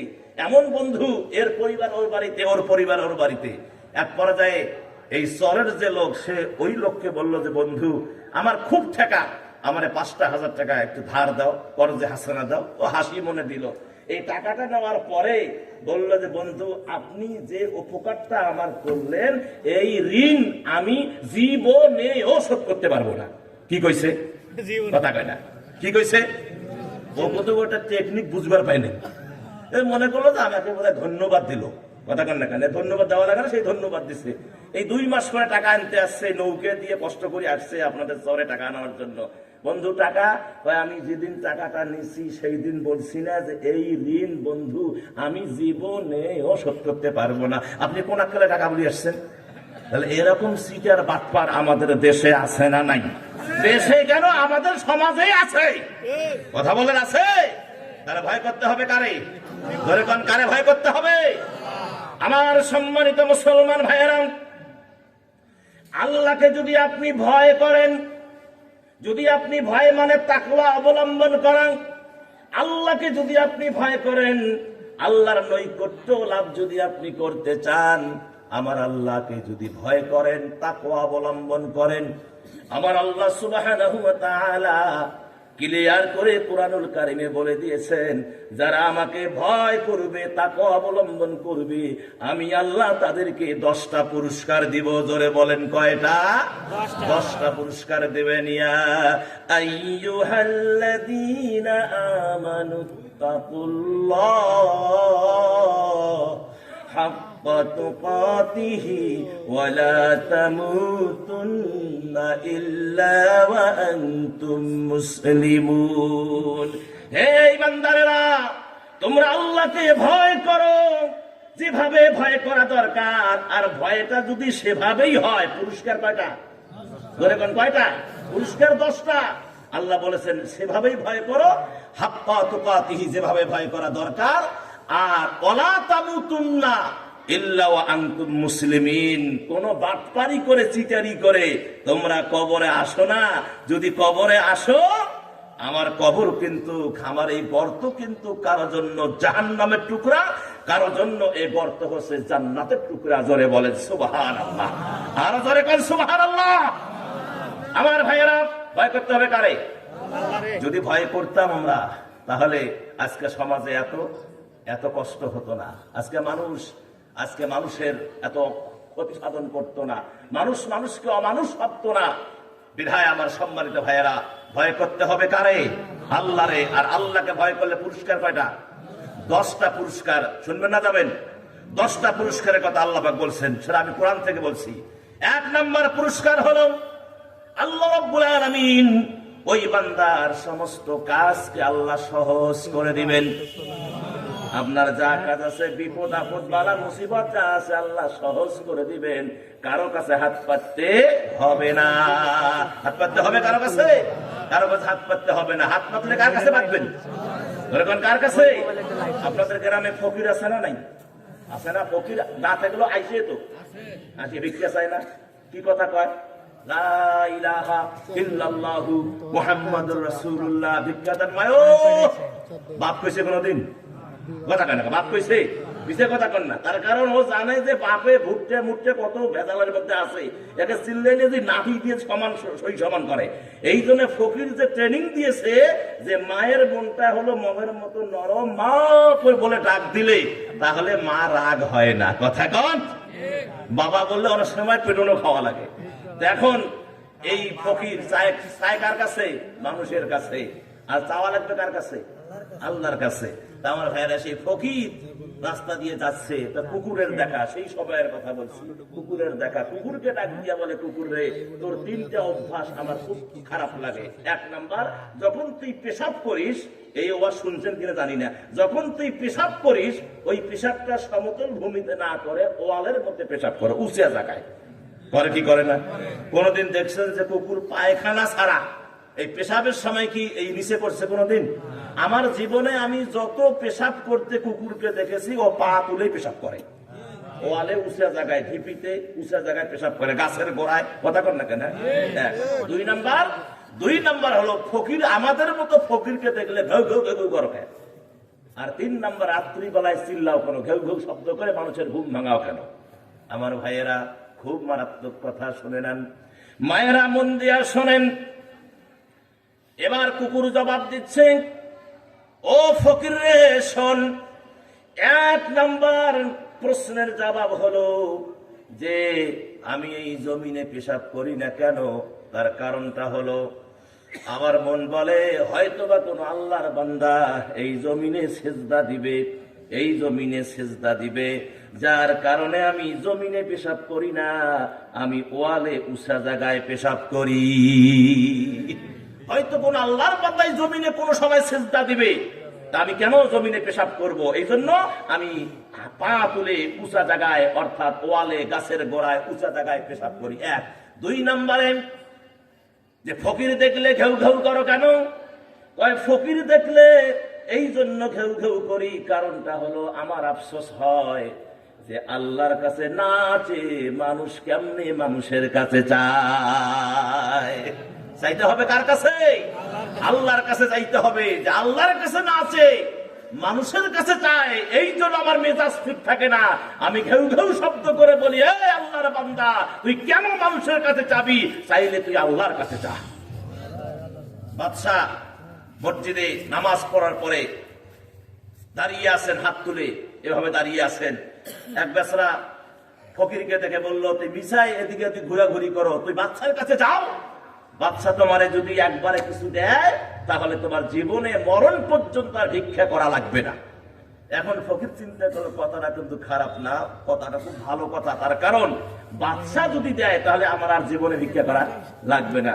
এখন আল্লাহর বান্দা চলে গেলেন বাদশার কাছে, গিয়ে দেখেন বাদশা চোখের পানি ছেড়ে দিয়েছে, গাল বেয়ে বেয়ে দাড়ি ভিজে, বুক ভিজে যাচ্ছে, আর আল্লাহর কাছে চাচ্ছে, আল্লাহ আল্লাহ, আল্লাহর কাছে করুণা করুণ স্বরে আল্লাহর কাছে চাচ্ছে, ভিক্ষা চাচ্ছে, আল্লাহ তুমি আমারে ভিক্ষা দাও, আল্লাহ তুমি আমারে ভিক্ষা দাও। ফকির কয়, কার কাছে আসলাম? আমি যে ফকির তার চেয়ে এটারও ডবল ফকির। কথা কেন? হ্যাঁ, আমি যে ফকির আমার চাইতে এত ডবল ফকির। তার কারণ আমি তো চাইতে আসছি, এ দেখি একেবারে আমি তো আর কাঁদি না, আর এদিকে কাঁদতে কাঁদতে অবস্থা বেকার। আর এবার কি আর চাবে, ঘুরে আসতেছে। বাদশা তাড়াতাড়ি মোনাজাত শেষ করে ফকিরকে ডাকে, দেখায়, বেটা চাইতে আসছিলাম, ঘুরে যাও কোনো কারণটা কি লাগে? কয়, চাইতে আসছিলাম, একজনে বুদ্ধি দিছে, এই জন্য আইছিলাম, কিছু পাইলে জীবনটা কেটে যাবে। আমি এখন দেখতেছি আমার চাইতে আপনি যে কত গুণ বেশি ফকির সেটা আপনি ভালো জানেন, আপনি দেখি আরেকজনের কাছে চাচ্ছেন, এই জন্য আমি ঘুরে যাচ্ছি। বাদশা বললেন যে কিছু নিয়ে যাবে না, আমি আর আপনার কাছে নিব না, আপনি যার কাছে চাচ্ছেন আমি আজ থেকে তারই কাছে যাবো। আরো জোরে বলেন। 3 নম্বরে ফকির যখন 3 নাম্বার প্রশ্ন করলেন, ও কুকুর রে, রাতের বেলায় কেন তুমি মানুষের ঘুম ভাঙাও? এবার কুকুর জবাব দিল, ও ফকির শোনো, এই জন্য আমি ঘুম ভাঙাই, সারাদিন বান্দারা গুনার কাজ করে, রাত্রিবেলায় ঘুমিয়ে যায়, আমার আর ভালো লাগে না, আমার মনটা চায় আল্লাহর গোলামেরা উঠবে, তাহাজ্জুদের নামাজে দাঁড়াবে, আবার জীবনের গুনাহ, সারাদিনের গুনাহ আবার আল্লাহর কাছে মাফ চাবি। আমার মনটা চায় আল্লাহর বান্দারা তাহাজ্জুদের নামাজে দাঁড়া, আল্লাহর কাছে মাফ চাবে আর আল্লাহ ক্ষমা করে দিবে, আর সেটা না করে বান্দারা সারা রাত ঘুমায়। এই জন্য আমি ঘেউ ঘেউ করে তাদেরকে জাগ্রত করে দেওয়ার চেষ্টা করি, ওঠো, ঘুমাও না, তাহাজ্জুদে দাঁড়িয়ে আমার আল্লাহর কাছে মাফ চাও। আমার ভাইয়েরা, কুকুরের যে জ্ঞানটা আছে এরকম জ্ঞান তো আমাদের নাই। কথা বলেন। এজন্য কোন এক প্রশ্নের জবাবে বলা হয়েছিল যে মানুষ জানোয়ারের চাইতো বালুহুম আদাল, জানোয়ারের চাইতেও নিকৃষ্ট। কথা কন ঠিক কিনা? আমাদেরকে, আমার সম্মানিত ভাইয়েরা, ইসলামের পথে আসতে হবে। কিসের পথে? ইসলামের পথে। ভয় করতে হবে কারে? জোরে কোন, কারে ভয় করতে হবে? আল্লাহরে। তাহলে 1 নম্বর পুরস্কার কি? আল্লাহ সমস্ত কাজ বান্দার সহজ করে দিবেন। তেলাওয়াতের আয়াতটা শুনেন। আল্লাহ রাব্বুল আলামিন বলেন সূরা তালাক 4 নম্বর আয়াত, ومن يتق الله يجعل له من أمره يسرا। আমার আল্লাহ বললেন সমস্ত কাজ আল্লাহ রাব্বুল আলামিন বান্দার সহজ করে দিবেন। যে বান্দা আল্লাহকে ভয় করবে, তাকওয়া অবলম্বন করবে, ওই বান্দাকে আল্লাহ রাব্বুল আলামিন সমস্ত কাজ আল্লাহ তার সহজ করে দিবেন। 2 নম্বরে আমার মুসলমান ভাইয়েরা, আল্লাহ রাব্বুল আলামিন 2 নম্বর যে পুরস্কার দিবেন সেটি হলো তার সমস্ত বিপদ আপদ বালা মুসিবত দূর করে দিবেন। বিপদ আপদ বালা মুসিবত দূর করে দিবেন। আল্লাহ পাক বলে, ওমাইয়াত্তাকিল্লাহা ইয়াজআল লাহু মাখরাজা। আল্লাহ বিপদ আপদ বালা মুসিবত, বিপদে পড়লে সাহায্য কার কাছে চাই বলেন? আজকে অসুস্থ হলে কার কাছে যাই? ডাক্তারের কাছে যাই, ঠিক কিনা? অথচ আল্লাহ পাক বলছেন, খবরদার, আগে ডাক্তারের কাছে নয়, আগে আমি আল্লাহর শরণাপন্ন হও, আগে আমি আল্লাহর কাছে চাও। তোমার কি বিপদ আছে, কি মুসিবত আছে, তোমরা আমার কাছে চাও, আমি আল্লাহ তোমাদেরকে দেই কিনা দেখো। আগে আমাদের ইয়াকিন আল্লাহর কাছে নয়, কার কাছে? ডাক্তারের কাছে, মানুষের কাছে। আমাদের এটা অভ্যাস পরিণত হয়ে গেছে। ইমানকে মজবুত করেন, আল্লাহকে ভয় করেন, আল্লাহর ভালোবাসা হৃদয়ে রাখেন, সর্বোপরি আমার আল্লাহ আপনাকে হেফাজত করবে। কে হেফাজত করবে জোরে বলেন? অভাব অনটন আমার ভাইয়েরা চাইবেন কার কাছে? কি আল্লাহকে দেয় না? আল্লাহ দেয় না? আল্লাহ দেওয়ার ওয়াদা করেছেন। ছোট্ট একটা ঘটনা এই জায়গায় বললে আপনাদের সুবিধা হবে মনে রাখার মতো। আমার ভাইয়েরা, এখান থেকে আপনাদের বাজারের নাম কি? যারা বাজার করেন, মাছ গোস তরি তরকারি কেনেন, বাজারের নাম কি? দেওয়ানগঞ্জ বাজার। দেওয়ানগঞ্জ এর কাছাকাছি কোনো বাজার নাই? খোলাবাড়ি বাজার। এই খোলাবাড়ি বাজারে যাচ্ছেন, মেন রোড দিয়ে যাওয়ার সময় চোরা রাস্তা দিয়ে কোন মসজিদ থাকে কি থাকে না? জোরে বলে থাকে কি থাকে না? আমার ভাইয়েরা, আল্লাহর বান্দা সেই সময় লাকড়ির সমস্যা, লাকড়ি ক্রয় করার জন্য বাজারে যাচ্ছে। আপনাদের শুধু এই হিসাবটা একটু হৃদয়ে গাঁথার জন্য মনে রাখার মতো, আল্লাহ যে পারে, আল্লাহ যে দেয়, আল্লাহকে ভয় করলে, আল্লাহর ইবাদত করলে আল্লাহ যে দেয়, এরকম একটা তথ্য আপনাদের হৃদয়ে ঢোকায়া দিচ্ছি। মনে রাখবেন, আমল করবেন, আমার আল্লাহ আপনাকে হেফাজত করবে। আল্লাহর বান্দা যাচ্ছে বাজারের দিকে, এমন সময় আসরের আজান হয়ে গেল। নামাজ পড়ার জন্য যখন ওই চোরা গলি দিয়ে মসজিদের দিকে ঢুকবেন, এমন অবস্থায় দেখেন একটা টাকার থইলা পড়ে আছে। সে এখন চিন্তা করলো, আসরের আজান হওয়ার পর সময় কিন্তু বেশি থাকে না, 15 মিনিট সময় থাকে, ঠিক কিনা? অল্প সময় থাকে। এখন চিন্তা করলো, টাকা নিব কি নিব না, নিব কি নিব না, নিব কি নিব না। আমার মতো মৌলবি যদি এই টাকার থইলা দেখতো, নামাজ পড়ে টাকা আগে। কিন্তু আপনারা তো ইমানদার মানুষ সবাই, কিন্তু আমার তো অত ইমান পাকা না। টাকা দেখলে অনেক সময় হুঁশ থাকে না আমাদের, কথা কন। একটা 10 টাকার একটা নোট যদি চকচকা পরি থাকা অবস্থায় দেখা হয়, তাহলেও আগে এদিক ওদিক দেখেও আছে কিনা। তারপরে আর এক জায়গায় স্যাপ ফেলায়, স্যাপ ফেলে ওই স্যাপ আবার জুটে দিয়ে চাপে ধরে, আটা হলো না, তারপরে উঠে দিয়ে আবার টাকার উপরে চাপে ধরে, তারপরে পা আস্তে করি বেকা করি তেজা করি নিয়ে পকেটে ঢুকে। কথা কন না কেন? এইরকম অভ্যাস আমাদের আছে না নাই? এরকম অভ্যাস আমাদের আছে। আমার সম্মানিত ভাইয়েরা, আল্লাহর বান্দা, টাকা নিব কি নিব না, নিব কি নিব না, এই দোদুল্যমান শয়তান ওই সময় একটু তার হৃদয়ে একটু ভর করছে। শয়তান বলতেছে, নে না, আসরের নামাজ না, কাজা হবে, পরে পড়া যাবে, টাকাটা আগে নে। এরকম শয়তান তার একটা অসস্বাদ ছিল। আমার ভাইয়েরা, এমন অবস্থায় কানে যখন ভেসে আসলো আল্লাহু আকবার, আল্লাহু আকবার, ইকামত, কদ কামাতিস সালাম, কদ কামাতিস সালাহ, ইকামত ভেসে আসলো। আল্লাহর বান্দা নিজের ভুল বুঝতে পেরে টাকার প্রতি আর ভ্রুক্ষেপ না করে মসজিদে ঢুকে গেলেন, তাকবীরে উলার সাথে নামাজ আদায় করলেন। সব মুসল্লি চলে যায়, আল্লাহর বান্দা মসজিদের এক কোনায় বসে মাবুদের দরবারে হাত তুলে কান্দে আর বলে, আল্লাহ আমার ভুল হয়ে গেছে, আমাকে শয়তান ধোঁকা দিচ্ছিল, আল্লাহ দয়া করে তুমি আমারে মাফ করে দাও। আল্লাহর ভয়ে যখন কান্নাকাটি শুরু করে দিলেন, আমার ভাইয়েরা, মাফ করবেন কে? আমার আল্লাহ।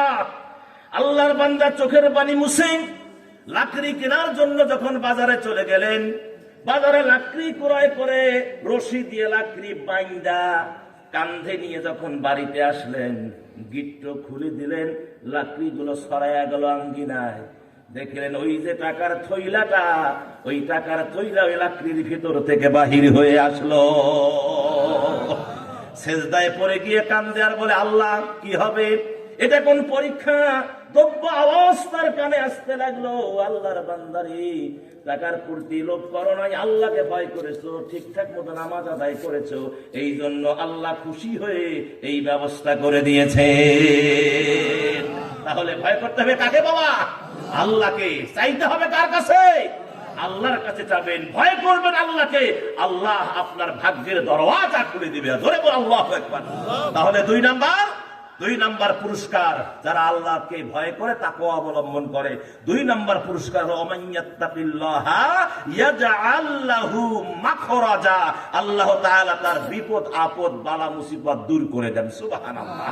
হ্যাঁ, আল্লাহ দিয়ে দিবে সবকিছু, বিপদ আপদ দূর করে দেবে আল্লাহ সুবহানাহু ওয়া তাআলা। অসুস্থ আছেন, আল্লাহর কাছে চান। আল্লাহ তো কোরআনটা তো ঔষধ। কোরআনটা কি? এটা ঔষধ। এখানে যে কোরআন তেলাওয়াত করা হয়, এটা তো আমার ভাইয়ার, এটা তো চিকিৎসা। এটা হলো চিকিৎসা। এই কোরআন হচ্ছে শুধু সংবিধান নয়, এ কোরআন আপনি যেদিকে নিয়ে যাবেন, এ কোরআন সেদিকেই যাবে। তার কারণ আল্লাহ এই কোরআনুল কারীমের ভিতরে কোনো কথা বাদ দেন নাই। কি আছে না নাই? এই পৃথিবীতে যা আছে সবকিছুর কোটেশন কোরআনে আছে না নাই? কোরআনুল কারীমের ভিতরে আল্লাহ রাব্বুল আলামিন স্পষ্ট করে সূরা নম্বরের 75 নম্বর আয়াতের মধ্যে আল্লাহ পাক বললেন, ও পৃথিবীর মানুষ শোনো, ওয়ামা মিন গায়িবাতিন ফিস সামাই ওয়াল আরদি ইল্লা ফি কিতাবিন মুবিন। আল্লাহ রাব্বুল আলামিন বললেন, আসমান আর জমিন, ফিস সামাই ওয়াল আরদ, আসমান আর জমিনের ভিতরে এমন কোন গোপন ভেদ নাই, এমন কোন গোপন কোটেশন নাই, বিষয় নাই যেটা আল্লাহ রাব্বুল আলামিন এই কোরআনুল কারীমের ভিতরে ঢুকায়া দেন নাই। সমস্ত কিছুর কোটেশন আল্লাহ কোরআনুল কারীমের ভিতরে ঢুকায়া দিয়েছেন। আমার সোনার চাঁদ ভাইয়েরা, তাহলে আমাদের চাইতে হবে কার কাছে? আল্লাহর কাছে। কি সমাজনীতির কথা কোরআনে নাই? ব্যবসা নীতির কথা কোরআনে নাই? ভোটের কথা কোরআনে নাই? কাকে ভোট দিতে হবে সেটা কোরআনে আছে না নাই? সবকিছু কোরআনে আছে। কেমন নেতা তৈরি করতে হবে, কোন নেতাকে ভোট দিতে হবে, কাদেরকে সংসদে পাঠাতে হবে, সবকিছুর কথা কোরআনে আছে। যদি আপনি মুসলমান হয়ে থাকেন, তাহলে আপনার ইমানি দায়িত্ব হলো কোরআনে যা আছে তাই মানা। কোরআনে যাই এই সেলাই সমস্যা কি? আচ্ছা, বাহিরে এত চিল্লাচিল্লি কিসের? আমার কাছে কমিটি ভাইদের দৃষ্টি আকর্ষণ করছি, একটু জেকের করে, কেউ উঠবে না, একটু জেকের করেন লা ইলাহা, বাপবুদ্ধি নষ্ট, খবরদার, লা ইলাহা,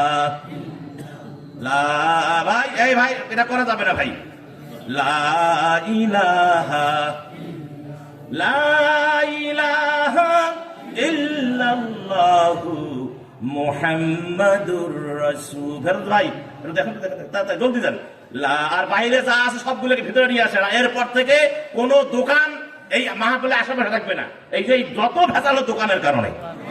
ভাই আপনাদের ইমান কি ঠিক আছে? ইমান যদি ঠিক থাকে উঠবেন না, কথা কোন? ওদিকে যদি বন্যাও হয়, ওদিকে যদি কি হয়, প্রলয় হয়ে যায়, জান্নাতের বাগান ছেড়ে দিতে রাজি নেই। কে রাজি আছেন?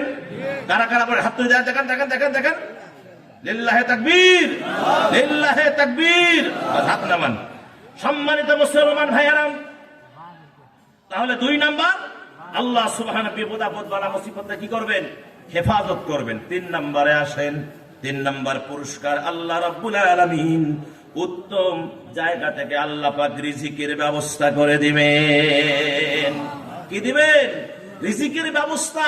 আল্লাহ এমন জায়গা থেকে রিজিকের ব্যবস্থা করে দিবেন, আপনি বুঝতেই পারবেন না যে যেটা অসম্ভব ছিল, আমার ভাইয়েরা, আল্লাহ সে সম্ভব করবে। সকালবেলা জাল নিয়ে নদীতে গেছেন, সকালবেলা জাল নিয়ে নদীতে গেছেন, আমার ভাইয়ের আপনার কি কল্পনা ছিল যে 40 কেজি ওজনের বোয়াল মাছ থাকবে? কথা কয় না? হ্যাঁ, আমরা কি কল্পনা ছিল যে 40 কেজি ওজনের বোয়াল মাছ আপনার জালে থাকবে? আমার ভাইয়েরা, সকালে জাল নিয়ে গেছেন, 40 কেজি ওজনের বোয়াল মাছ জালের মধ্যে ধরা পড়ে গেছে। 6 জন 7 জনে কান্দে করে আপনাদের গ্রামে নিয়ে আসলো, পুরা এলাকার লোক ভাঙলো বোয়াল মাছ দেখার জন্য। কথা বলেন আমার সম্মানিত ভাইয়েরা। এই আল্লাহ পাক বল, যারা আমাকে বিশ্বাস করে, যারা আমার প্রতি ঈমান আনে, যারা আমাকে ভয় করে, যারা আমাকে আমার তাকওয়া অবলম্বন করে, আমি আল্লাহ তাদেরকে এমন জায়গা থেকে রিজিক দেই যেটা সে নিজে কল্পনা করতে পারে না। আল্লাহ সে কথা কোরআনুল কারীমের সূরা তালাকের 3 নম্বর আয়াত রব্বুল আলামিন বললেন, ওয়ায়ারযুকুহু মিন হাইসু লা ইয়াহতাসিব। আল্লাহ পাক বললেন, তিনি তাকে এমন স্থান থেকে সম্মানজনক রিজিক দান করেন যা সে কল্পনাও করতে পারে না। এমন একটা সম্মানজনক জায়গা আমার ভাইয়েরা, সারাটা জীবন কষ্ট করেছেন, আল্লাহ জানে কি জানে না? আল্লাহ সব দেখেন, জানেন। আল্লাহর কাছে চেয়েছেন, আল্লাহর কাছে অভাব কাটার জন্য দোয়া করেছেন, আল্লাহর কাছে চেয়েছেন। আমার আল্লাহ ডাক দিয়া বলে, বান্দারে, তুমি যখন আমার কাছে চাও, আমি আল্লাহ আর অপেক্ষা করি না, এমন জায়গা থেকে রিজিক দেই মরণ পর্যন্ত তুমি সন্তুষ্ট থাকবা। এমন জায়গা থেকে আল্লাহ রিজিক দেয় মরণ পর্যন্ত, আর তার কোনো এদিক ওদিক তাকার কোনো আর সুযোগ নাই, আল্লাহ ভরপুর করে দিয়ে দেয়। 4 নম্বর পুরস্কার আমার ভাইয়েরা, আল্লাহ তাআলা তাকে হক এবং বাতিল বুঝবার তৌফিক আল্লাহ পাক দান করে দেন। হক এবং বাতিল বুঝবার তৌফিক কে দেন? আল্লাহ সূরা আনফালের 29 নম্বর আয়াতে আল্লাহ পাক বললেন, ইয়া আইয়ুহাল্লাযীনা আমানু ইন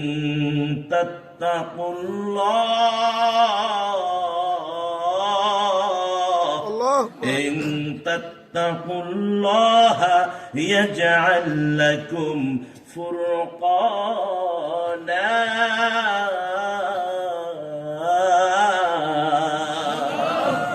কি চমৎকার কথা! আল্লাহ পাক বললেন, বান্দারে যদি তোমরা আমি আল্লাহকে ভয় করো, তাকওয়া অবলম্বন করো, হাক্কা তুকাতিহি। কি হাক্কা তুকাতিহি? সূরা আল ইমরানের 2 নম্বর আয়াত, ঠিক কি না? হাক্কা তুকাতিহি, যদি তোমরা আমি আল্লাহকে ভয় করার মতো ভয় করো, 10টা পুরস্কারের 4 নম্বর পুরস্কার হলো আমি আল্লাহ তোমাদেরকে হক এবং বাতিল বুঝবার তৌফিক আমি আল্লাহ দান করে দিব। কোনটা হক আর কোনটা বাতিল এটা বুঝবার ক্ষমতা কে দিবেন? তাহলে আর কখনো যদি এই দুইটা জিনিস বুঝবার ক্ষমতা আল্লাহ দেয়, তাহলে আর কোনদিন টেন্ডারবাজ, মদখোর, গাঁজাখোর, ইয়াবাখোর, নারী লিপ্সুদেরকে আর আমরা ক্ষমতায় দেখতে যাব না। কথা বলে ঠিক কিনা? আর জোরে কোন ঠিক কিনা? আমার ভাইয়েরা, তখন সমাজ হবে হক আর বাতিল। যদি আপনি বোঝেন সুদ খাওয়া হক, হক সুদ খাওয়া হক না বাতিল? এটা হলো সুদ খাওয়া হারাম। এটা শুধু হারাম না, এটা কিয়ামত পর্যন্ত হারাম। যেটা হারাম সেটা কিয়ামত পর্যন্ত হারাম, আর যেটা হালাল ওটা কিয়ামত পর্যন্ত হালাল। হালাল কি আর হারাম কি এই বুঝ আছে না নাই? যদি আপনি আল্লাহকে ভয় করেন, ওটা আল্লাহ আপনাকে জানায়া দিবে যে এইটা হারাম আর এইটা হলো হালাল। এই হারাম পথে যাওয়া যাবে না, হালাল পথে যেতে হবে। কথা বলেন। আর হালাল পথে গেলে দেখবেন আপনি একটা জিনিস, হালাল জিনিস এটার মজাই আলাদা। আর ইবাদত কবুলের মূল শর্ত হলো হালাল রুজি। আপনার নামাজটা তখনই কবুল হবে, আপনার রোজাটা তখনই কবুল হবে, আপনার ইবাদত তখনই কবুল হবে যখন আপনি হালাল রিজিক খাবেন। আর হারাম খেয়ে কোনো ইবাদত কবুল হবে না। হারাম খাবেন তো আল্লাহ যত সন্তান এগুলো হারামজাদা দিবে, আর নিজেও হারাম। কথা বলেন ঠিক কি না? আমার ভাই, আজকে সমাজে কয়েকজন আমরা হালাল খাই? যেহেতু আপনার শহরের মানুষ সবাই হালাল খান, খুব কষ্ট মষ্ট করে আবার সুবত করে খাচ্ছেন, আমার ভালো জিনিস। কিন্তু আমার ভাই একটু আপার লেভেলে তাকান, আপার লেভেলে তাকান। চাকরি করে টাকা পায় হলো 35,000। কয় হাজার? 35,000। আর ওর বউয়ের সোনো পাউটের 1 মাসে মারতে লাগে 43,000। কথা কয় না কে? টাকা পায় কত? 35,000। সোনো পাউটের 43,000। কাপড় চোপড়, পেটিকোট, বেলাজের কথা বাদে দিলাম, খালি সোনো পাউডার সেন্টেন মারতে 43,000। মেয়ে আছে 3টা, 3টাই হুরপরির মতো, খালি লিপস্টিক মারে, খালি লিপস্টিক মারে। ওটা কেন কে? এদের টাকা লাগবে নয়? লাগে না? ছেলে হলো 3টা, 3 বেলা গাঁজা খায়, মাঝে মাঝে মদ খায়, এর টাকা লাগে না? এর কথা কয়টা? আমার ভাইয়েরা, তারপরে আবার নেতা ফেতা পোষা লাগে না? এদের টাকা দেওয়া লাগে না? আমার ভাইয়েরা, তাহলে হিসাব মিলান। তাহলে হিসাব করে দেখেন, ওর ইনকাম হলো 35,000 টাকা, আর মাসে খরচ করে 2.5 লক্ষ টাকা। বাকি টাকা কি ভূতে দেয়? বাকি টাকা কি ভূতে দেয়? তাহলে এই যে হারাম, এই হারামের কারণে তার ইবাদত, বندگی, দান, খয়রাত কিছু কবুল হবে না। এজন্য আল্লাহ পাক বলছেন যে বান্দা, সূরা আনফালের 29 নম্বর আয়াতে আল্লাহ পাক বললেন যে তোমরা যদি আমি আল্লাহকে ভয় করো, তাহলে হক আর বাতিল এটা বুঝবার তৌফিক আল্লাহ আমি তোমাদেরকে দান করব। আয়াতটা আরেকবার শুনেন। আল্লাহ রাব্বুল আলামিন বলেন, ইয়া আইয়ুহাল্লাযীনা আমানু ইন তাত্তাকুল্লাহা ইয়াজআল লাকুম ফুরকানা।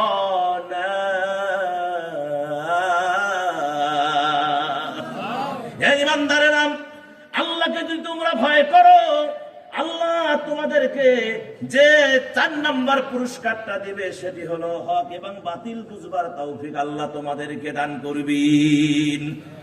5 নম্বর পুরস্কার। এই পুরস্কার কিসের পুরস্কার? এটা কথা কোন পুরস্কার না, ওয়াজ না বুঝলে তো হবে না। পুরস্কারটা কিসের চলছে? আরে আল্লাহকে ভয় করার, তাকওয়া অবলম্বন করা, আল্লাহকে ভয় করার পুরস্কার। এখন 5 নম্বর পুরস্কারটা কি? সেটি হলো আল্লাহ পাক বললেন, আল্লাহ তাআলা তার অন্তরে নূর, সাকিনা, প্রশান্তি আল্লাহ দান করবেন। আল্লাহ অন্তরে কি দিবেন? নূর দিবেন, শান্তি দিবেন, অশান্তি থাকবে না। যে কোনো কাজে আল্লাহ শান্তি, প্রশান্তি থাকবে। আল্লাহ সুবহানাহু ওয়া তাআলা বলেছেন, হুয়াল্লাযী আনসালাস সাকিনাতা ফি কুলুবিল মুমিনিন, হুয়াল্লাযী আনসালাস সাকিনাতা ফি কুলুবিল মুমিনিন। সূরা ফাতিহা 4 নম্বর আয়াত। তিনি মুমিনদের অন্তরে প্রশান্তি নাজিল করবেন, আল্লাহ শান্তি দিয়া হৃদয়টা ভরপুর করে দিবেন। সব জায়গায় শান্তি, স্ত্রীতে শান্তি, ছেলেতে শান্তি, মেয়েতে শান্তি, চাকরিতে শান্তি, ব্যবসায় শান্তি। শান্তি আর শান্তি। নামাজ পড়বেন তো শান্তি, সুবহানাল্লাহ কোন। মসজিদে যাবেন শান্তি, আজান হবে, হৃদয়ে শান্তি। আজান হচ্ছে, সমস্ত কাজ বন্ধ, এখন আজান হচ্ছে, মসজিদে যায়। আর মসজিদে গেলে শান্তি পাওয়া যায়, কারণ মসজিদটা হলো শান্তির কারখানা। সুবহানাল্লাহ কোন। সবচাইতে নিকৃষ্ট জায়গা কি? বাজার। আর উৎকৃষ্ট জায়গা মসজিদ। এখানে আসেন। সবচাইতে নিকৃষ্ট জায়গা কি? বাজার। উৎকৃষ্ট জায়গা মসজিদ। তাহলে উৎকৃষ্ট জায়গায় যদি কোনো মুসলমান যায়, শান্তি পায়, হৃদয়টা ভরে যায়, শান্তিতে হৃদয়টা কি হয়? ভরে যায়। বিধায় আল্লাহ পাক বলছেন যে আমাকে ভয় করলে 5 নাম্বার পুরস্কার হলো আমি মুমিনদের অন্তরে শান্তি ঢুকিয়ে দেব। জোরে বলেন সুবহানাল্লাহ। সম্মানিত মুসলমান ভাইরা, 6 নাম্বার পুরস্কার আল্লাহ রাব্বুল আলামিন বললেন, আল্লাহ তাআলা তার পুরা জিন্দেগিটাকে সুখময় করে দিবেন। পুরা জিন্দেগি আল্লাহ সুখময় করে দিবেন আল্লাহরে যারা ভয় করবে। আল্লাহ পাক সূরা নাহলের 97 নম্বর আয়াতের মধ্যে আল্লাহ পাক বললেন, ফালানুহাইয়ান্নাহু হায়াতান তাইয়িবাতান ওয়ালা নাজজিয়ান্নাহুম আজরাহুম বিআহসানি মা কানু ইয়ামালুন। রব্বুল আমিন বলেন, যারা আমি আল্লাহকে ভয় করবে, আমি আল্লাহকে জানলার প্রতি তাকওয়া অবলম্বন করবে, আমি রব্বুল আলামিন তার জীবনটা সুখময় করে দেব। সারা জিন্দেগি আমি আল্লাহ তার সুখময় করে দেব, অভাব দিব না, অনটন দিব না। তবে হ্যাঁ, এটা আমি মাঝে মাঝে যারা সুখে থাকবে, যারা শান্তিতে থাকবে, আমি আল্লাহ মাঝে মাঝে তাদের ঈমানটাকে যাচাই করার জন্য পরীক্ষা নিব। কি নিব? জোরে কোন। পরীক্ষা নিব। আর এই পরীক্ষায় যারা পাশ করবে, আমি আল্লাহ তাদের জন্য সুখময় জান্নাত দান করে দিব, তাদের জন্য সুসংবাদ, মানে তাদের জন্য জান্নাত। জোরে কোন সুবহানাল্লাহ। রব্বুল আলামিন বলেন সূরা বাকারার শেষের দিকে রব্বুল আলামিন জানায়া দিলেন, ও পৃথিবীর মানুষ, ওয়ালা নাবলুওয়ান্নাকুম বিশাইইন মিনাল খাউফি ওয়াল জু'i ওয়া নাকসিম মিনাল আমওয়ালি ওয়াল আনফুসি ওয়াস সামারাত ওয়া বাশশিরিস সাবিরিন। আমার আল্লাহ পাক বললেন, বান্দারে, অবশ্যই আমি আল্লাহ পরীক্ষা নিব, ভয় দিয়া, শস্য ফলাদির ক্ষতি দিয়া, তারপরে আমি আল্লাহ ক্ষুধা দিয়া বিভিন্ন ভাবে। যেমন এই নদীর ভাঙ্গন শুরু হয়েছে, আমি আজকে দেখে তো আমার মাথাটা নষ্ট হয়ে গেল। হায় রে, এত কাছে নদী এসেছে, আর কিছু, আর 2-4 দিন, 5 দিন, 10 দিন যদি এরকম চলতে থাকে, রাস্তাও চলে যাবে। যে অবস্থা দেখলাম, সে রাস্তা কোথায় ছিল? সে রাস্তা, সে নদী কোথায় ছিল? আর নদী একেবারে রাস্তার কাছে এসে গেছে। আমার ভাইয়েরা, এটা পরীক্ষা। এটা কি? জোরে বলেন। এটা আল্লাহর পরীক্ষা। আল্লাহ যা দেন বান্দার উপরে পরীক্ষা। সবর করতে হবে, আল্লাহর কাছে দোয়া চাইতে হবে, আল্লাহকে ভয় করতে হবে, আল্লাহর কাছে সাহায্য চাইতে, ওয়াস্তাঈনু বিস-সাবরি ওয়াস-সালাহ, নামাজের মাধ্যমে আল্লাহর কাছে সাহায্য চাইতে হবে। তাহলে আল্লাহ আপনাকে কি করবেন? পুরস্কার হিসাবে আল্লাহ বিপদ থেকে, মুসিবত থেকে, বালা মুসিবত থেকে আল্লাহ রক্ষা করবেন পুরা জিন্দেগিতে। আর নদী ভাঙ্গনের টেনশন মাথায় থাকবে না। 4তলা 5তলা ঘর তুলবেন, একে ডাড়ে ঘুমাবেন, কথা কোন, সমস্যা থাকবে না। তাহলে কি করতে হবে? আল্লাহকে ভয় করতে হবে। আমার ভাইয়েরা, তাড়াতাড়ি করে যাচ্ছি।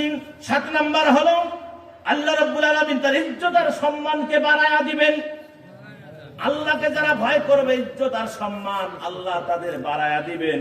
আল্লাহ পাক সেই কথাটা কোরআনুল কারীমের ভিতরে বললেন, ইয়া আইয়ুহান নাসু ইন্না খলাকনাকুম মিন যাকারিন ওয়া উনসা ওয়া জাআলনাকুম শুউবান ওয়া ক্বাবাইলা লিতাআরাফু ইন্না আকরামাকুম ইনদাল্লাহি আতকাকুম ইন্নাল্লাহা আলীমুন খবীর। রব্বুল আলামিন বললেন, ও বান্দারে, ও আমার বান্দা শোনো, আমি আল্লাহকে যদি তোমরা ভয় করো আমি আল্লাহ তোমাদের ইজ্জত সম্মানকে বাড়িয়ে দিব। কিভাবে বাড়ায় দিবেন দেখে আল্লাহ বলছে, হে মানব জাতি, আমি কি তোমাদেরকে এক নারী ও এক পুরুষ থেকে সৃষ্টি করি নাই? তোমাদেরকে ভিন্ন ভিন্ন জাতিতে আমি আল্লাহ পরিণত করেছি। আরো যদি ডিপলিতে আমরা যাই, আমরা মাত্র সামান্যতম এক ফোঁটা নাপাক পানি থেকে আমরা তৈরি। কথা বলেন ঠিক কিনা? কি থেকে তৈরি? এক ফোঁটা নাপাক পানি থেকে আল্লাহ আমাদেরকে সৃষ্টি করেছেন। সৃষ্টি করার পরে আল্লাহ আমাদেরকে ইজ্জত দে। বাবা বসে রে, বাবা তো পায়ে ধরি রে, বাবা বসে, সব বসে দাও, একটু জেকের করো লা ইলাহা। ভাই বাহিরে যারা আছেন সকলে এখন আসেন ভিতরে। বাহিরের মজা হয়ে গেছে, এখন আসেন এই ছেলে মেলে, মাদ্রাসার বাচ্চারা সবাই চলে আসো, ভিতরে আসো। বাহিরে যারা আছেন একটু মেহেরবানি করে ভেতরে আসো। যে আল্লাহকে ভয় করে থাকেন ভেতরে চলে আসেন, সকলে চলে আসেন। লা ইলাহা, জোরে লা ইলাহা, সুবহানাল্লাহ, আলহামদুলিল্লাহ, লা ইলাহা, লা ইলাহা ইল্লাল্লাহ, লা ইলাহা ইল্লাল্লাহ, লা ইলাহা, সুবহানাল্লাহ, লা ইলাহা ইল্লাল্লাহু মুহাম্মাদুর রাসূলুল্লাহ। সম্মান কে বাড়ালেন ভাই? আল্লাহ। তার কারণ আমরা মাটি কাদা পানিতে, আঠাল মাটিতে, ঠনঠনে মাটিতে আমরা মিশ্রিত ছিলাম, আমরা ফলে ছিলাম, আমরা সবজিতে ছিলাম। আমার আল্লাহ সব অ্যাডজাস্ট করে নির্যাস দিয়া আল্লাহ আমাদেরকে সৃষ্টি করেছেন। খলাকাল ইনসানু মিন সুলালাতিন মিন তিন। আল্লাহ এই নির্যাস থেকে, মাটির নির্যাস থেকে আমাদেরকে আল্লাহ সৃষ্টি করলেন। এই মানুষটাকে আল্লাহ কি করলেন? সম্মান দিলেন, ইজ্জত দিলেন। জোরে বলেন সুবহানাল্লাহ। তার কারণ আল্লাহ পাক বললেন যে বান্দা তুমি যদি আমারে ভয় করো আমি আল্লাহ তোমার ইজ্জত সম্মানকে বাড়িয়ে দেব। 8 নম্বরে আল্লাহ তাআলা তাকে ওলি বানিয়ে দিবেন। ওলি, ওলি আল্লাহ তার বন্ধু। ওলি মানে কি? বন্ধু। আর এক ওলি মানে ভোমরা। এটা এই ওলি, এটা হলো আল্লাহর বন্ধু। আল্লাহ বললেন তোমরা যদি আমাকে ভয় করো আমি তোমাদেরকে ওলি বানায় দেবো। জোরে বলেন না সুবহানাল্লাহ। আমার বন্ধু হিসেবে তোমাদের কবুল করব। রব্বুল আলামিন কুরআনুল কারীমের সূরা আনফাল 34 নম্বর আয়াতের মধ্যে বললেন, ইয়া ইন আউলিয়াউহু ইল্লাল মুত্তাকুনা ওয়ালাকিন্না আকসারহুম লা ইয়ালামুন। আমি আল্লাহকে যারা ভয় করবে, আমি আল্লাহর গোলামি যারা করবে, আমি আল্লাহকে যারা ভয় করবে, তাকওয়া অবলম্বন করবে, আমি রব্বুল আলামিন তাকে ওলি আর বন্ধু হিসাবে আমি আল্লাহ কবুল করে নিব। আমি আল্লাহ তার বন্ধু হিসাবে তা গ্রহণ করব। আমার ভাইয়েরা, আল্লাহ যদি বন্ধু হয় তাহলে আমাদের কোনো সমস্যা আছে নাকি? আছে সমস্যা? বিপদে আপদে বালা মুসিবতে বন্ধুকে, বন্ধু যদি বন্ধুর মতো হয় আর কোনো টেনশন নাই। কথা কন, কথা কন। টেনশন আছে? টেনশন নাই। আমার মুসলমান ভাইয়েরা, 9 নম্বরে, আমি দ্রুত যাচ্ছি, 9 নম্বরে আল্লাহ তাআলা তার গুনাহ সমূহকে নেক দ্বারা পরিবর্তন করে দিবেন। যারা আল্লাহকে ভালোবাসবে আল্লাহ রাব্বুল আলামিন আল্লাহকে যারা ভয় করবে, আল্লাহ তার গুনাহকে নেক দ্বারা অল্টার করবেন, পরিবর্তন করবেন। আল্লাহ পাক সে কথা কোরআনুল কারীমের সূরা আনফালের 29 নম্বর আয়াতের মধ্যে আল্লাহ পাক বললেন, ইয়া আইয়ুহাল্লাযীনা আমানু ইন তাত্তাকুল্লাহা ইয়াজআল লাকুম ফুরকানা ওয়ায়ুকাফির আনকুম সাইয়্যাতিকুম। আমার আল্লাহ বললেন, হে ঈমানদারগণ, তোমরা যদি আল্লাহকে ভয় করো তাহলে তিনি তোমাদেরকে হক ও বাতিলের মধ্যে পার্থক্যকারী ইলম আর শক্তি দান করবেন, এবং কাফফারা, তোমাদের গুনাহ সমূহের কাফফারা আল্লাহ নেক দ্বারা পরিবর্তন করে দিবেন। জোরে বলেন সুবহানাল্লাহ। এই জায়গায় ছোট্ট একটা ঘটনা আপনাদের শিক্ষামূলক একটা ঘটনা শোনাচ্ছি। কি মন মানসিকতা আছে? শোনার মতো মন মানসিকতা আছে? এই যুবকেরা, তোমাদের সাহস দেখে আমি অবাক হই। তোমার মতো কত যুবক কবরে শুয়ে আছে, কথা কয় নাকি? হ্যাঁ, কত বাহাদুরি, এত বাহাদুরি! তোমার মতো কত যুবক কবরের ভিতরে ঘুমিয়ে আছে, মেডিকেল হাসপাতালে, জামালপুরের মেডিকেলে, দেওয়ানগঞ্জের মেডিকেলে পড়ে আছে। তোমার সাহস দেখে অবাক লাগে। এখনো সময় আছে, প্যান্ডেলের ভিতরে চলে আসো। যদি কবলটাকে প্রসন্ন করতে চাও, ভাগ্যকে প্রসন্ন করতে চাও, বাহিরে দাঁড়িয়ে থাকা, গ্যাদারিং করা, এটা আল্লাহর কালাম, আল্লাহর জান্নাতের বাগানকে অপমান করা। আর আল্লাহর কোন কাজকে, আল্লাহর জান্নাতের বাগানকে, ইসলামের কোন কাজকে অপমান করে আজ পর্যন্ত কেউ ঠিক থাকতে পারে নাই। কথা বলেন? বিধায় আমি অনুরোধ করব, বাহিরে যারা আছেন এখনো চলে আসেন, মুরব্বী যারা আছেন চলে আসেন, মা বোন যারা আছেন আপনারা বসে থাকেন, আপনাদের খেদমতে আলোচনা হবে ইনশাআল্লাহ। আমার ভাইয়েরা, আমি এই আলোচনাটা শেষ করে পয়েন্ট দিছি কয়টা আপনাদেরকে? 2টা পয়েন্ট আছে। কয়টা? একটা হলো 6 শ্রেণীর নারীকে আল্লাহ ভালোবাসে, সে নারীগুলো কারা? 2 নাম্বার হলো জান্নাতে আল্লাহ বান্দাকে 10টা নেয়ামত দিবে, যে নেয়ামত পাইয়া বান্দারা কাঁদবে। সুবহানাল্লাহ কোন? আরো জোরে কোন সুবহানাল্লাহ। কি শুনবেন না যাবেন? শুনবেন, শুনবেন সবাই। তাহলে এটা আগে শেষ করি। ছোট্ট একটা 2 মিনিটের ঘটনা বলে যাই এই আয়াতের শানে। আমি এই যে 9 নাম্বার যে পুরস্কারটা আছে, এই পুরস্কারের শানে ছোট্ট একটা ঘটনা। আমার ভাইয়েরা, ইমাম গাজ্জালি রহমুল্লাহ তিনি তার কিতাবের মধ্যে লিখেছেন যে এক বেচারা সব সময় একটা ডায়েরি বগলে নিয়ে ঘুরতেন। কি নিয়ে ঘুরতেন? একটা ডায়েরি বগল নিয়ে ঘুরতেন সারা দিন এবং রাতে। যা গুনাহ হতো, গুনাহ হওয়ার সাথে কোনো যে ভুল হতো, কোনো গুনার কাজ হতো, সাথে ওটা লিখে রাখতেন। সুবহানাল্লাহ কোন? ডায়েরিতে লিখে রাখতেন, সাথে সাথে লিখে রাখতেন। আমার ভাইয়েরা, এইভাবে তার ডায়েরি গুনাহ দিয়ে ভরপুর, এত গুনাহ ডায়েরি ভরপুর হয়ে গেছে। একদিন সে অনুতপ্ত হলেন, ডায়েরি খোলে আর দেখে গুনাহ, ডায়েরি খোলে আর দেখে অমুক জায়গায়, অমুক তারিখে, অমুক দিনে এই গুনাহ, অমুক সময় এই গুনাহ করেছি। ডায়েরি দেখে মাথা খারাপ হয়ে গেছে। আল্লাহর বান্দা এবার ঘুমিয়ে আল্লাহর কাছে অনুনয় বিনয় করে চোখের পানি ছেড়ে দিয়া কান্দে আর বলে, আল্লাহ আমার কি হবে? এই ডায়েরি অনুযায়ী যদি আমার শাস্তি হয়, জাহান্নাম ছাড়া আমার কোনো উপায় নাই। ওগো আল্লাহ, মেহেরবানি করে তুমি আমারে মাফ করে দাও। এই কথা চিন্তা করে আল্লাহর বান্দা ঘুমায়া পড়লেন। আমার বন্ধুগণ, যখন ঘুম ধরে গেছে, আল্লাহর বান্দা ঘুমিয়ে গেছেন। ঘুমার পরে আল্লাহর বান্দা এই স্বপ্ন দেখতেছেন। কে জানি এসে বলতেছে, ওরে আল্লাহর বান্দা, তুমি যে কান্নাকাটি করেছো, এই কান্নাকাটি আমার আল্লাহ পছন্দ করে ফেলেছেন। বিধায় তুমি ঘুম থেকে উঠে তোমার ডায়েরিটা আগে দেখবা। সে ঘুম থেকে উঠে দেখে যে ডায়েরি একেবারে সাদা হয়ে গেছে। আরো জোরে বলেন না সুবহানাল্লাহ, সুবহানাল্লাহ। তার ডায়েরি সাদা, শুধু সাদা নয়, শুধু সাদাই নয়, যে যে জায়গায় গুনার আন্ডারলাইন দিয়ে রেখেছিল কলম দিয়া, ওই গুনার জায়গায় আল্লাহ নেক দিয়ে ভরপুর করে দিয়েছে।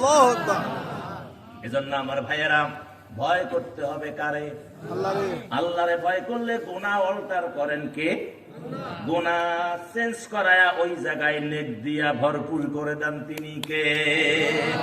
বিধায় আমার মুসলমান ভাইয়েরা, চরের মুসলমান, আমার কলিজার টুকরা যুবকেরা, আমার কলিজার টুকরা, আমার ছোট্ট ছোট কচিকাচারা, আমার মাথার তাজ মুরব্বীরা, সব সময় ভয় করতে হবে আমার আল্লাহকে। আমার আল্লাহরে যদি ভয় করতে পারেন, আমার আল্লাহ আপনাকে রহমতের কোলায় তুলে নিবেন। জোরে জোরে বলেন সুবহানাল্লাহ। ভয়। আর একটা 2 মিনিটে বলি, অসুবিধা হবে না? উমরের পিরিয়ড, সুবহানাল্লাহ কোন ইতিহাস আপনাদের জানা আছে, শুধু জেহেনে তুলে। উমরের পিরিয়ড চলছে। উমর ঘোষণা করে যারা মদ খাবে এদের কি, এদের হলো ফাঁসি, মানে এদেরকে দৌড়া মেরে পৃথিবীতে দেবে দেয়। মদ খেলে তার শাস্তি হলো মৃত্যুদণ্ড। আমাদের বাংলাদেশে এটা আছে? হ্যাঁ, আরে যারা আইন পাশ করবে ওরাই তো মদের বোতল হাতত নিয়ে বসে থাকে। কথা কন না কেন? ওরা কি আইন পাশ করবে? আমার হযরত ওমর বলছে মদ খেলে তার ফাঁসি, তার মৃত্যুদণ্ড।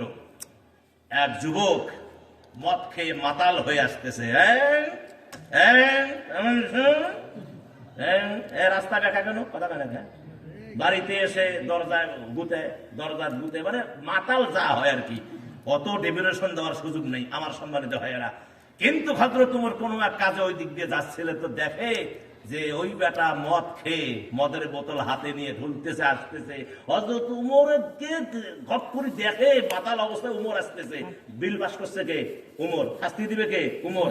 কথা বলো ঠিক কিনা? খলিফা কে? প্রেসিডেন্ট কে? ওমর। ওমর বিল পাস করছে, ওমর শাস্তি দিবে, বিচার করবে, মৃত্যুদণ্ড। আর ওমরের সামনে বাঁচার কোনো উপায় আছে? আছে উপায়? আমার সম্মানিত ভাইয়েরা, মাথার কাজ করে না, মাতলামি একদম ছুটে গেছে। উমরকে দেখে চোখ কপালে উঠেছে। এবার বোতলটা তাড়াতাড়ি করে বগলের নিচে ঢোকায়া দিল। ঢোকায়া দিয়ে এখন কি করবে? হঠাৎ করে মাথায় তার এই বুদ্ধি আসলো, ভাইরে আমার তো আর বাঁচার উপায় নেই, শেষ চেষ্টা একটু করে দেখি। মনে পড়ে যায় সেই মাবুদের কথা। আল্লাহকে ডাক দেয়, আল্লাহ উমরের হাত থেকে যদি বেঁচে যায় আর জীবনে আমি মদ টাচ করে দেখব না। রব্বুল আলামিন আমারে মাফ করে দাও, আমারে ক্ষমা করে দাও, আমি আর কোনদিন মদ খাবো না। আমি ওমরের কাছ থেকে বাঁচতে চাই, আমার মৃত্যুদণ্ড হবে।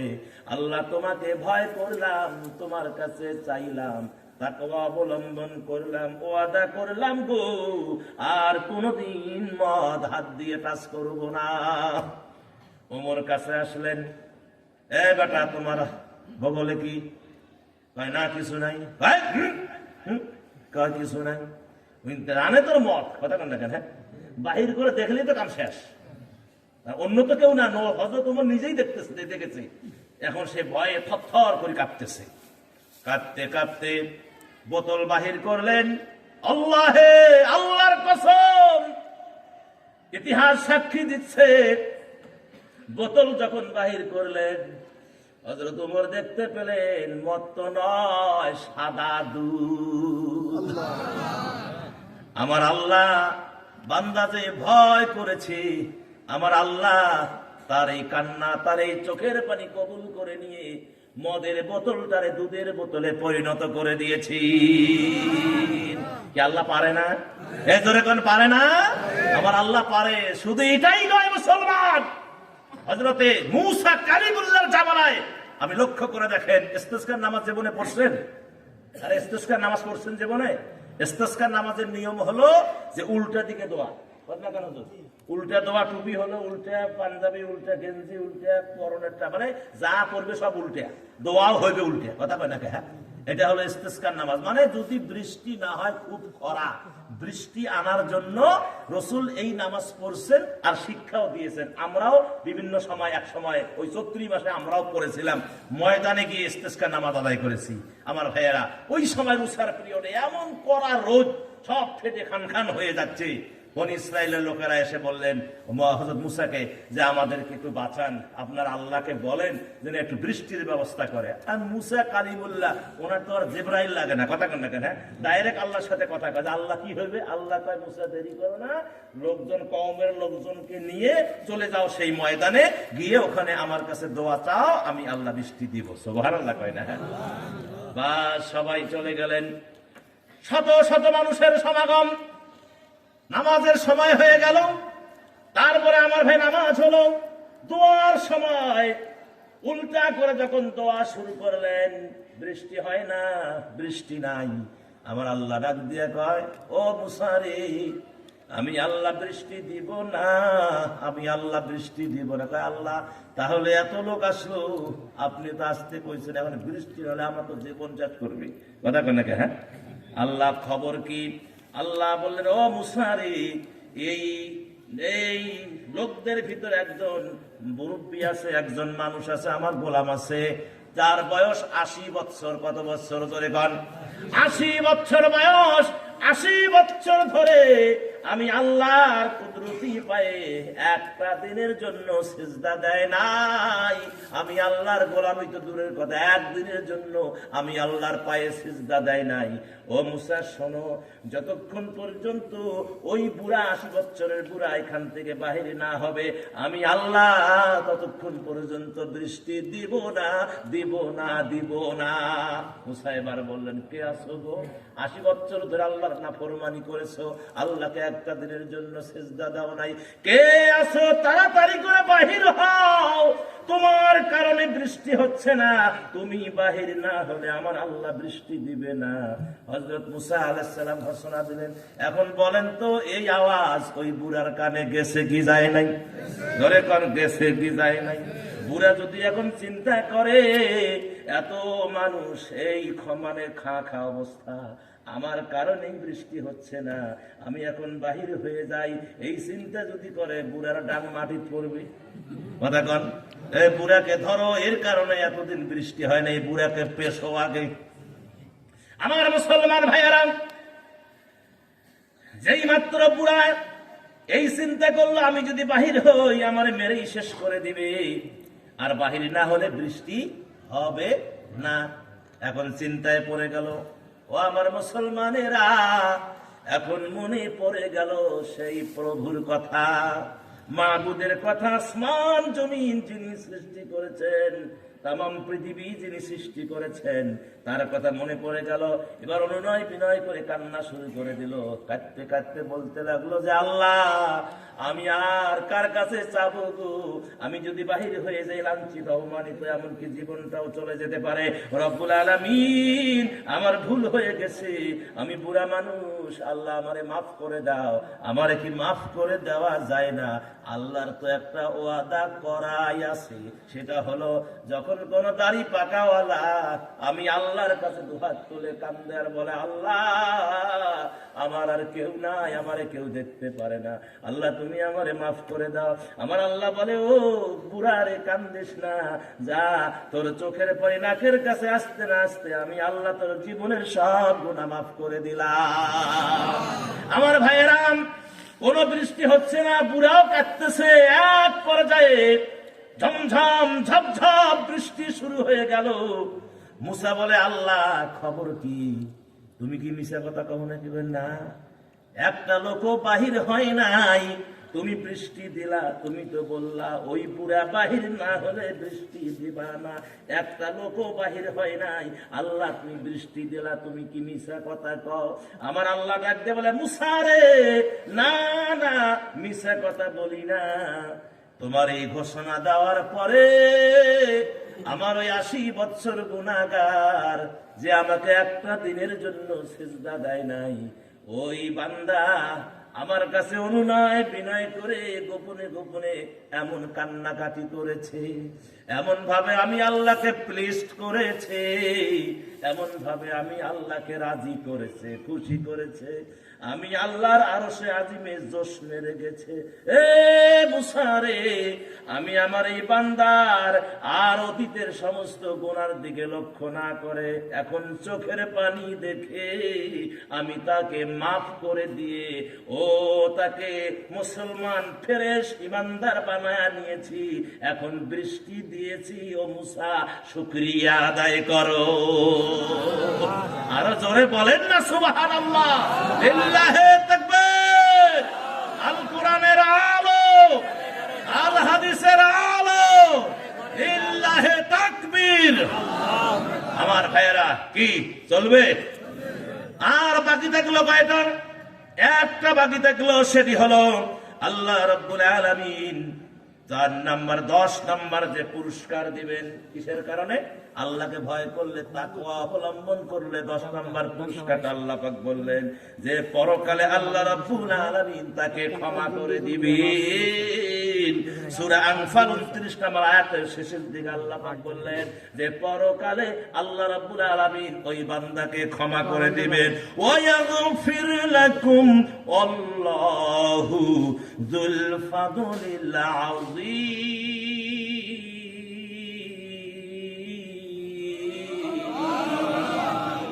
আবার আল্লাহ বললেন আমি তোমাদেরকে ক্ষমা করে দিব, আল্লাহ অত্যন্ত মহান। ক্ষমা করবেন কে?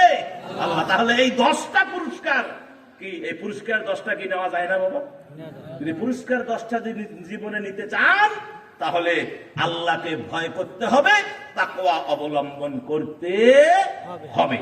এখন আসেন 2টা পয়েন্ট, আর লম্বা করব না, সময় যেহেতু 12টা 11:30 পার হয়ে গেছে, লম্বা করব না। আমার মায়েরা প্রস্তুতি নেন আলোচনা শোনার জন্য।